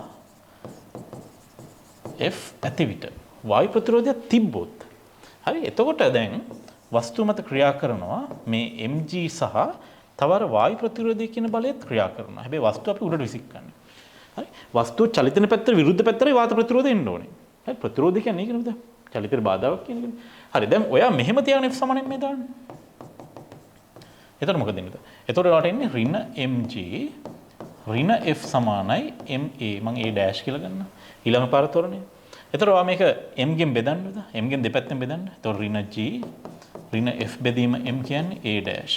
එහෙම නැත්නම් a dash. ඊළඟ පාර තොරණය එන්නේ ඉහළට මෙන්න මේ යගේ ඍණ වාරයක් g ධන f බෙදීම m කියලා එන්නේ. ඔය තමයි වාත ප්‍රතිරෝධයක් තිබුණොත් මේ වස්තුවේ උඩට තියෙන තොරණය. හරි? බලන්න වෙනස ඈ. වාත ප්‍රතිරෝධයක් නැති වෙනකොට සහ වාත ප්‍රතිරෝධයක් තියෙනකොට mg පමණක් නම් තොරණය වෙනකොට ඔයාලා දන්නවා. ඊට අමතරව වායු ප්‍රතිරෝධයක් આવොත් ඉහළ චලිතයේදී තොරණය මේක. හරි? ඔය විදිහට එන්නේ. හරි. ඊළඟට දැන් පහළ චලිතයකුත් තියෙනවනේ. ඉහළ චලිතයක් විතරක් නෙමෙයි. පහළටත් යනවනේ. උඩට ගිහිලා පහළට එනකොටනේ. mg පමණයි නම් හිටියේ. දැන් ඔය පහළට එනවා. right. පහළට චලිතය ගමු. හරි. අපි මේකෙත් ගමු පහළට චලිතය. මේ අපි ගත්තේ පුතා ඉහළට චලිතය ගත්තේ. මේ ඉහළට චලිතය ගත්තේ. හරි. ඔය පහළට චලිතය ගන්න. පහළට චලිතය ගත්තොත් බර තියෙන්නේ පල්ලෙහාට නේද? පල්ලෙහාට බර තියෙන. ඔයා දැන් පහළට චලිතය හිතන්න. එතකොට පහළට f සමානයෙන් මේ දැම්මොත් හරි. පල්ලෙහාට තියෙන බර mg සමානයි ma. හරි. එතකොට m ට m කැපිලා ගිහිල්ලා ඔයාට එනවා ත්වරණය සමානයි පල්ලෙහාට g කියලා. ඒකත් අපි මේ වෙනකොට දන්නවා. හරි. වායු ප්‍රතිරෝධයක් නැත්තම් පහළට g. හරි. උඩට ත්වරණය ඍණ g. දැන් පහළට මේක පොඩ්ඩක් පරිස්සමෙන්. වායු ප්‍රතිරෝධයක් තියද්දී ඔයා පහළට චලිත වෙන වෙලාවේදී ඔයාගේ බර ක්‍රියා කරන්නේ පල්ලෙහාට. ඔයා දැන් පහළට එන ගමන් ඉන්නේ බෝලේ පල්ලෙහාට එන ගමන්. හැබැයි වායු ප්‍රතිරෝධය එන්නේ උඩට. හරි. වායු ප්‍රතිරෝධය එන්නේ උඩට. ඒතර f සමාන m දාන්න පල්ලෙහාට. හරි. ඒතර පහළට තියෙනවා mg උඩට තියෙනවා f සමානයි a අපි ඩබල් ඩෑෂ් කියලා හිතමු. හරි. එතකොට මේ විදිහට සුළු කරොත් පුතා a ඩබල් ඩෑෂ් පහළට තියෙන තොරණය එන්නේ ඔයා මේක m ගෙන් බෙදන්න g ඍණ f බෙදීම m. මෙන්න මෙහෙම එකක් එන්නේ. තොරණ දෙකක් පුතා. උඩට යනකොට තොරණේ කීයද? ඍණ g දන් f බෙදීම m. ඒ කියන්නේ g ට වඩා වැඩි. ඔයා නිකන් හිතන්න මම අගයන් නිකන් මේකට දෙන්න. අපි ගමු මේක නිකන් හරියට උඩට තියෙන තොරණය සමානයි ඍණ නිකන් 12ක් වගේ. හරි. එයි 10ට වඩා තව පොඩ්ඩක් එකතු වෙන්න ඕනේ. හරි. ඒක ඍණ 12ක තොරණයෙන් යන්නේ. එහෙම නැත්නම් 12ක මන්දනෙන් යන්නේ. මන්දනේ සැර වැඩි. කලින් ගියේ 10කින්. දැන් යන්නේ 12කින් මන්දනේ. ඒක ටක් ගාලා නවතින්න පුළුවන් මේක. හරි. හිතන්න බෑ බැලුන් එකකට මෙහෙම ගහපු ගමන් ටක් ගාලා නවතින උඩට යන එක. හරි. මොකද උඩට එන මේක වැඩි. නමුත් අය පහළට එනකොට හිතන්න. පහළට එද්දි මොකද වෙන්නේ? පහළට එනකොට නිකන් තොරණේ ඩබල් ඩෑෂ් නම් පහළට තොරණ එන්නේ 10ට වඩා අඩු වගේක් එන්නේ. ඒතර අපි නිකන් 8යි කියලා හිතමු. හරි. ඔය බැලුම් බෝලයක් හිතාගන්න තෝ බැලුම් බෝලය. හරි. උඩට ටක් ගාලා ගියාට පහළට ඊට අඩු වේගෙන් එන්නේ. ඒ කියන්නේ හිමීට එන්නේ. ඊට වඩා වැඩි කාලයක් යනවා පල්ලෙහාට එන්න. හරි. ඒකට හේතුව බැලුම් බෝලයක් මේක 100ක් හරියන්නේ නැහැ. කොහොම හරි උඩට යනකොට තියෙන මන්දනය 10ට වඩා වැඩි. අපෝ පහළට එනකොට තියෙන ත්වරණය 10ට වඩා අඩුයි. මේ තියෙන මම අගයන් දාලාම තියන්නේ එක පෙන්නන්න. මේ ටික වල ලියා ගන්න ඕනේ. හරි. මේ මොකද වෙන්නේ මේ වායු ප්‍රතිරෝධයක් නැතිකොට සහ තියෙනකොට කියලා. නැතිකොට අපි දන්න මේ වෙනකොට මොන තියෙනකොට වෙන වෙලාව. ඉහළට තියෙන තොරණය කීයද? ඍණ g ධන f බෙදීම m. ආපහු පහළට බෝලේ වැටෙද්දි. හරි. දැන් උඩට ගිහිල්ලා ඊළඟට ආයි පහළට වැටෙනවනේ. ඒ පහළට වැටෙන වෙලාවේදී තොරණය g ඍණ f බෙදීම m. හරි. ඒකයි කිව්වේ මේ 12යි 8යි නිකන් මතක තියාගන්න. හරි. right. දැන් අපි ওই කතාවත් එක්ක මේකට යමු. හරි. ওই ටික අපි දන්නවා කියලා අපි යමු. හරි. හරි. මොකද කියන්නේ? පළවෙනි එක. වාත ප්‍රතිරෝධයක් පැවතුනහොත් ඒ එසේ නොමැති විටකදී ළඟා වන උපරිම උසට ළඟා නොවේ. හරි. හිතන්න බලන්න. වායු ප්‍රතිරෝධයක් තියෙනවා නම් ඔයාට මම කිව්වා අර 12ක විතර මන්දණයෙන් යන්නේ. මන්දණය ලොකුයි කියන විදිහට ඉක්මනට නවතිනවා කියන එක. අර තරම් යන්න බෑ. හරි. මේක හරි. වායු ප්‍රතිරෝධයක් පැවතුනොත් ඒ එසේ නොමැති විටක. කියන්නේ මේ වගේ වෙලාවකට වඩා උපරිම උසක් ළඟා වෙන්නේ නැහැ. හරි. අපිට චලිත සමීකරණ දාලා හොයන්න පුළුවන් මම. මේ කොටස අන්තිමට කරලා දෙන්න. වායු ප්‍රතිරෝධයක් පැවතුනොත් ඒ විසිකල පුද්ගලයාගේ අතට පැමිණෙන වේගය ඔහු ඒ විසිකල වේගයට අඩුයි. ඒක හරි නේද? යා මෙහෙම හිතන්න ලොකු වේගෙන් මෙහෙම උඩට විසික් කරාට ඒක ඉක්මනට ගිහලා නැවතිලා ටිකක් බාධා වැඩිනේ. ඒත් මේකත් හරි වගේ අපි බලමු. හරි අගයක් ගන්න බලමු අපි. හරි දැන් හිතෙන් ගාන හදන්න නැතුව මේ හිතෙන් හිතන්න ඕන. ඔයා වේගෙන් මෙහෙම වස්තුවක් විසික් කරනවා ඉක්මනට ඒක නවතිනවා. ඊට පස්සේ ආය අඩු තොරණකින් පහළට එන්නේ. ඒතකොට එතනත් ස්ලෝ වීමක් වෙනවා. ඉක්මනට නැවතින හින්දා අඩු උසකට ගියා ආපහු එනකොටත් තොරණේ අඩුයිනේ දැන්. ඒතකොට ඔයාගේ අතට එන්නේ අඩු වේගකින්. හරි. හරි. ඊළඟ වාත ප්‍රතිරෝධයක් පැවතුනොත් එය ඉහළට ගමන් කරන කාලය උඩට යන කාලය පහළට ගමන් කරන කාලයට වඩා අඩුයිලු. ඔව් ඉක්මනට උඩට යනවා ගොඩක් වෙලා පල්ලෙහාට එනවා. ඒක හරි. ඉහළට ගමන් කරන කාලය පහළට ගමන් කරන කාලයට වඩා අඩුයි. හොඳට තේරුම් ගන්නද? ඉහළට ගමන් කරන කාලය ඒ කියන්නේ පොඩි වෙලාවයි උඩට යන්නේ පහළට ගමන් කරන කාලයට වඩා අඩුයි කියන්නේ හරි. ඒක හරි. හරියට තේරුම් ගන්න. එතකොට මේකේ ඔක්කොම ටික හරි කියලා අපි ගමු. හරි. මේක මම වැඩිපුර දෙයක් ඔයාලට පුතා ගාන මේක මම හදලා දෙන්නම්. ඔයාලත් මගෙත් එක්ක හදමු. මේ වගේ අවස්ථාවක. හරි. මම ආයෙත් දැන් අපි අගයන් දෙක ගත්තානේ. ඔයාලා මේක නෝට් එක හදන්න බෑ මේව. දැන් අපි ගත්තා මේ බෝලේ අපි මේක මෙතන උන්නේ. කෙලින්ම අපි අවශ්‍ය ටික විතරක් ලියමු. හරි. මේක පුතා ආරම්භක ප්‍රවේගයක් තියෙන u. හරි මම මේ ගන්නේ වායු ප්‍රතිරෝධයක් ඇති විට. මගෙත් එක්ක මේ නෝට් එක දාගන්න. වායු ප්‍රතිරෝධයක් ඇති විටයි මම මේ කරන්නේ. වායු ප්‍රතිරෝධයක් ඇති විට. හරි. එතන මෙයා උඩටම ගිහිල්ලා අවසාන ප්‍රවේගය බිඳුවක් වෙනවා. ඊට පස්සේ මෙයාගේ මේ ඉහළට චලිතය. හරි. ඊට පස්සේ මෙයාගේ පහළට චලිතයක් තියෙනවා. මෙයා පටන් ගන්නවා ආරම්භක ප්‍රවේගයේ බිඳුවෙන්. අපි බලමු මේකේ උසට එහෙම කීයක් දෙන්න කියලා. හරි. හරි. අපි හිතමු මෙයා මෙතන දැන් කැපිටල් H උසක් ගියේ කියලා හිතමු. කැපිටල් H උසක් ගියේ. ඒත් ඊළඟ පාර පොළොවට වැටෙනවා. යම්කිසි ප්‍රවේගයකින් අපි ඒක v2 කියලා ගමු. ඒක u නෙමෙයි දැන්. මොකද u වේගින් නෙමෙයි දැන් වැටෙන්නේ වායු ප්‍රතිරෝධයෙන් හින්දා. හරි. ඒතකොට කොහොමද මෙයා උඩට ගියපු ගානම තමයි පහළට මෙතන උසේ වෙනසක් වෙන්න බෑ. හරි. right මේ පාට ගමු නේද? ඒ උසම එයා එනවා. හරි. එකම වෙනස තියෙන්නේ මෙයාගේ තොරණේ පොඩ්ඩක් වෙනස්. දැන් තොරණේ අගයන් දෙක ලියන්න බලන්න. ඔයාලා ලියාගත්තානේ. මෙයා උඩට යනකොට තොරණේ කීයද? උඩට යනකොට තොරණේ කියන්නේ ඍණ g ධන f බෙදීම m. ඒක මතක තියාගන්න. ඊළඟ මෙයා පහළට එනකොට පහළට තොරණේ තියෙන්නේ ඒක g ඍණ f බෙදීම m. ඔහොමනේ. හරි. එහෙනම් මේ අගයන් පාවිච්චි කරලා ඔයාට ඕන එකක් හොයාගන්න පුළුවන්. දැන් මෙයා උඩට යන වෙලාව ඕන නම් මෙතන මේ ලක්ෂය a කියලා හිතන්න. a සිට b දක්වා චලිත සමීකරණයක් දාන්න. දාලා ඔයාට ඕන උස හොයන්නත් පුළුවන්. මේකට ගත වෙන කාලය t එක හොයාගන්නත් පුළුවන්. ඊට ආපහු වෙන කාලය ඔයා හිතන්න t2 කියලා. හරි. උඩට යන කාලය t1යි පහළට යන කාලය t2යි කියලා ගන්න. හරි මම හදන්න බලන්න. හදන්න හැමෝම. හරි. right අපි දාමු a සිට b ට. a සිට b ට වස්තුවට දාන්න. හරි අපි ටාගට් එක h හොයන එක. අපි ඒතර උඩට දාමු කාලේ නැති සමීකරණය. v වර්ගය සමානයි u වර්ග ධන 2as. ඒතර අවසාන ප්‍රවේගය බිඳුවයි. හරි. ආරම්භක ප්‍රවේගය පුතා u ම තමයි u වර්ගය ධන 2යි. a වෙනුවට ඔයා ගන්න ඕනේ මේක. මම මේක a1 කියලා ගන්නද? මේක a1යි මේක a2යි කියලා ගන්නවා ඈ. හරි. එතකොට ඔයා සමීකරණේ පොඩ්ඩක් අපි මෙහෙම ගමු. කෙලි මගේ දාමු. 2යි. එතකොට මෙතන එන්නේ මේක ඍණ කියන කතාව එන්නේ.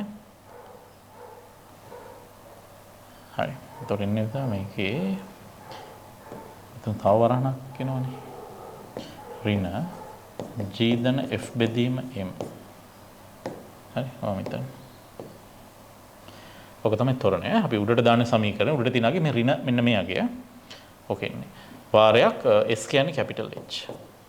හරි. ඒතර මේකද ධන ඍණ වැඩි කරාම ඍණ උත්තරය කියන එක මෙහා පැත්තට ගේන්නේ. ඒතරට එනවා දෙවාරයක් මේවා තනින් හදමු. g ධන f බෙදීම m වාරයක් capital H කියන්නේ u වර්ගය.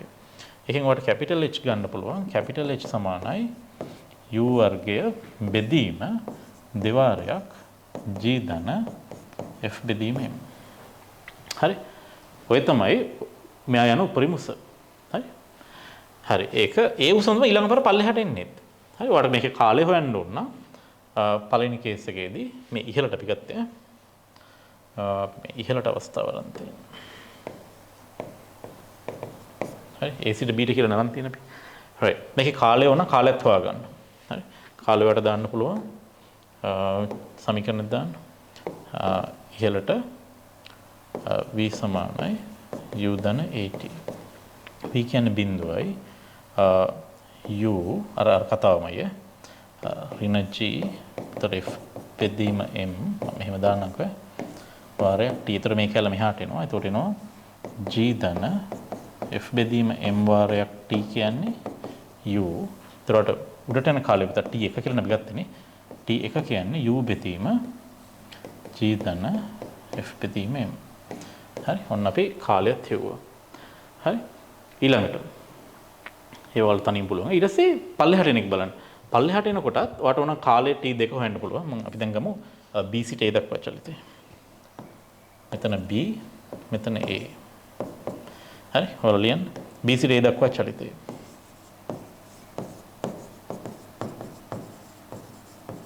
b සිට a චලිතය අපි පල්ලෙහාට දාමු. අපි ගාව දැන් විස්ථාපනේ තියෙන හින්දා අපිට ටාගට් එක අවසන් ප්‍රයෝග හොයන එක නෙමෙයි v නැති සමීකරණයක් දාන්න. s සමාන ut ධන භාගය at වර්ගය. හරි. ඒතකොට s කියන්නේ අපිට හොයාගත්ත h කියන එක. ඒතකොට ඒක u වර්ගයේ බෙදීම දෙවාරයක් g ධන f බෙදීම m. හරි. ආරම්භක ප්‍රයෝග බිඳුව උඩ ඉඳන් ධන භාගයයි ත්වරණය කියන්නේ මෙන්න මේ අගය.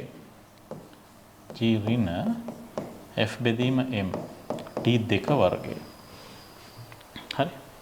ඔහොම එක්කන්නේ. එතන මේක තව ටිකක් සුළු කරොත් u වර්ගයේ බෙදීම දෙවාරයක් g ධන f බෙදීම m සමානයි භාගයයි g ඍණ f බෙදීම m t2 වර්ගය. හරි. එතන මේකේ 2 කැපෙනවා. ඔයගේ ටාගට් එක මොකද? ඔයගේ ඉලක්කය t හොයන එකනේ. t හොයන එක. එතකොට t2 ඔයාලට හොයාගන්න පුළුවන්. t2 කියලා උත්තරයක් එන්නේ මෙන්න මෙහෙම එකක්. u වර්ගයේ බෙදීම මේ වරහන තියෙනවා g ධන f බෙදීම m ඊළඟ වරහන තියෙනවා g ඍණ f බෙදීම m ඕකේ වර්ගමූලය. හරි. ඕකෙන් u එක කියලා ඊටරන් උත්තරය ගන්න. ඔය තමයි කාලය. ඊට පස්සේ ඔය කාලය පාවිච්චි කරලා අවසන් ප්‍රයෝගය හොයාගන්න පුළුවන් ඈ. ඒතර ඕක කොහමද v උඩට අඩු වගේක් එන්නේ. හරි. ඒතර ඕක තමයි ඔය සිද්ධාන්තය. හරි. ඒක තේරෙනවා. right. okay. අපි ඊළඟ ගැටලුවට යමු. මේ notes ඔක්කොම ලියා ගන්න ඕනේ. හරි. අපි මේකට අන්තිම ගානට යමු. 30. සුමට තිරස් පෘෂ්ඨයක් මත චලිතන A අංශුවක් නිශ්චලතාවය ඇති B අංශුවක් සමග ගැටේ. A අංශුවේ මුල් ගම්මිතාවය P බිඳුව නම් මේවායේ ගම්මිතාවය P කාලත් එක්ක වෙනස් වන ආකාරය මොකක්ද කියලා අහන්න මෙතන. හරි. එතකොට මේ චලිතයේදී ගම්මිතාවය සංසිතික වෙන්න ඕනේ. ඒ කියන්නේ මුල තිබ්බ ගම්මිතාවය තමයි පුතා දිගටම තියෙන්න ඕනේ. හරි. ඒ කියන්නේ ආරම්භයේ ඒ වස්තුවේ තිබ්බ ගම්මිතාවය ඊට ගැටුමින් පස්සේ ඒ වස්තු දෙකේ සඵල ගම්මිතාවයට සමාන වෙන්න ඕනේ. හරි. බලන්න එහෙම උත්තරයක් තියෙනවද කියලා. හරි. අපි ගත්තොත් මේ පටන් ගත්තේ P බිඳුව ගම්මිතාවයක් තියෙනවා. හැප්පුණාට පස්සේ මොකද වෙලා තියෙන්නේ? ඒකේ ගම්මිතාවය අඩු වෙලා B ගේ වැඩි වෙලා. හරි. ඒ ගම්මිතාවය ධන පැත්තේ තියෙන. එතකොට බලන්න ඒගේ අඩු වෙච්ච ප්‍රමාණය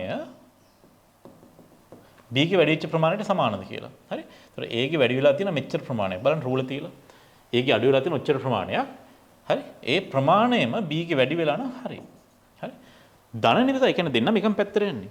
Aගේ අඩු වෙච්ච ගම්මිතාවය B ගේ වැඩි වෙන්න ඕන. කොහොමද ආපහු දෙන්න එකතු කරාම ගැටුමෙන් පස්සේ Aගේ B ගේ ගම්මිතාව දෙක එකතු කරොත් මේ උසයි එකතු කරොත් පරණ ගාන එන්න ඕන. අන්න අයිත් බලන්න. Aගේ අඩු වෙච්ච ගාන බලන්න B ගේ වැඩි වෙලාද කියලා. හරි. ඒ උසවල් දෙක බැලන්ස් වෙයි. ඕකේ. ඒතකොට මේක හරි. හරි. ඔක වෙන්න පුළුවන්. හරි. ඊළඟට මෙයාගේ. ඊට මෙතන හරි. ගැටුමෙන්ට පෙර තියෙනවා ඒට ගම්මිතාවයක් මෙච්චර ප්‍රමාණයක්. හරි. P බිඳුවක්. ගැටුමෙන් පස්සේ ඔයාලට පේනද මෙයාගේ ගම්මිතාවය ඍණ ගානක් තියෙන්නේ නේ. මේක ඍණාගයක් මොකක් හරි. මෙයාට තියෙන්නේ ධනාගයක්. හරි. දැන් සඵල ගම්මිතාව හිතන්න මෙයාගේ ගම්මිතාව නිකන් හරියට 10ක් වගේ. ගැටුමෙන් පස්සේ මේක මෙයාට නිකන් ඍණ 2යි මෙයාට ධන 12යි වගේ. හරි. ඒ කියන්නේ කොහොම හරි බලන්න ආපුවා මෙන්න මේ කොටස මෙතනින් අයින් කරොත් පරණ ගාන එනවද කියලා බලන්න. කියන්නේ මෙයාගේ මේ අඩු වෙච්ච ප්‍රමාණයක් තියෙනවනේ දැන්. අඩු වෙච්ච කියන්නේ මේ A ගේ බිඳුවෙන් පල්ලෙහාට ගිය ප්‍රමාණයක් තියෙනවනේ ඍණ ගාන. අන්න ඒක බලන්න මෙයාට එකතු කරාම ආයෙත් පරණ ගාන එනවද කියලා. දෙන්නගේ සම්ප්‍රයුක්තනේ ආයෙත් 10 වෙන්න ඕනේ. ඒතර මේක හරිය නිකන් 12 වගේ මේක ඍණ 2 වගේ. මේක ආපස්සට ගිහලා අර ඉස්සරහට ගිහලා. දෙන්න එකතු කරාම ආයෙත් ඉතින් 10 එනවා වගේනේ. එහෙනම් හරි මේක. මේකත් හරි. වෙන්න පුළුවන්. හරි. ඔන්න අයිපරක් අහන්නද? ගැටුමට පෙර මේ පැත්ත මේකෙන් එහා පැත්ත ගැටුමෙන් පස්සේ මේ තියෙන්නේ. ගැටුමට පෙර මේ බලන්න B ට ගම්මිතාවය තිබිලා නැහැ. මේ B නිශ්චලව තිබිලා තියෙන්නේ. A ට විතරයි තිබිලා තියෙන්නේ. හරි. හරි. ඒතර මේ කේස් එකේදී A ගේ අඩු වෙච්ච ප්‍රමාණය B ගේ වැඩි වෙච්ච ප්‍රමාණයට සමානින්ද හරි කියලා ගත්තා. මේ කේස් එකේදී A ආපස්සට ගිහිල්ලා තියෙන්නේ. හැබැයි B ඊටත් වඩා වැඩි ගම්මිතාවක් ධන දිශාවට හම්බ වෙනවා. A B ට. හැබැයි අර මෙයාගේ ඍණ ගාන මෙහෙන් අඩු කරොත් පරණ ගාන මෙනවා. අතර පද්ධතියේ සඵල ගම්මිතාවේ තාමතර කලින් ගැටුමට කලින් තිබ්බ ගානම තමයි. ගැටුමෙන් පස්සේ එක. يعني මේකත් අපිට පිළිගන්න පුළුවන්. හරි කියලා. මේක බලන්න. මේ බලන්නද? දැන් මේකේ පොඩි ගැටලුවක් තියෙනවනේ. දැන් Aට තිබ්බ යම්කිසි ගම්මිතාවයක් තිබ්බනම් හිතමු ඒකක 10ක විතර ගම්මිතාවයක්. මේක දැන් Bට තියෙනවා ඒකක 9ක විතර ගම්මිතාවයක්. ඉතින් ඕල්මෝස්ට් නිකන් ඒ රේඛාව වගේ නෙමෙයි ඒක 10යි වගේ. හරි? ඒතර ඒක වෙන්න බෑ නේද? දැන් ගැටුමට කලින් Aට තිබ්බ ගම්මිතාවය 10ක ගැටුමෙන් පස්සේ Bට 10යි තව Aට ගාණක් තියෙනවා. ඒකත් කීයක් හරි තියෙනවා. එතකොට ගැටුමෙන් පසු ගම්මිතාවය පෙර ගම්මිතාවය බැලන්ස් වෙන්නේ නැහැ මේකේ. හරි? එහෙනම් මේක වෙන්න බෑ. හරි? එහෙනම් මේකේ උත්තරේ මේක වෙන්න බෑ. A සහ B පමණයි. A හා B පමණයි. ඔක තමයි නේ. හරි. හරි. ඔන්න එහෙනම් අපි සම්පූර්ණ පේපර් එකම සාකච්ඡා කරා. ඒත් ඔයාලගේ ෆස්ට් ටර්ම් ටෙස්ට් එකෙත් මේ වගේ ප්‍රශ්නේ ඉස්සරහට විභාගවලදී පාසල විභාගවලදී ඉතින් අපි මේකේ සාකච්ඡා වුණා යාන්ත්‍ර විද්‍යාවේ බලය හා චලිතය වගේ යනකම්. හරි. ඔය ගානට තමයි ඔයාලගේ ටර්ම් ටෙස්ට් වලත් එන්නේ. රයිට්. ඒතකොට අපි මේකේ රචනා ප්‍රශ්න පත්‍රයෙන් අපි ඉස්සරහට හම්බ වෙමු. එහෙනම් ඔයාලා ඔක්කොටම වැඩ ටික කරගෙන යන්න. අමාරු ගණන් තියෙනවා මගෙන් පර්සනලි අහන්න. හරි. එහෙනම් ජය වේවා. ඔයාලා ඔක්කොටම සුබ දවසක්. ආයුබෝවන්.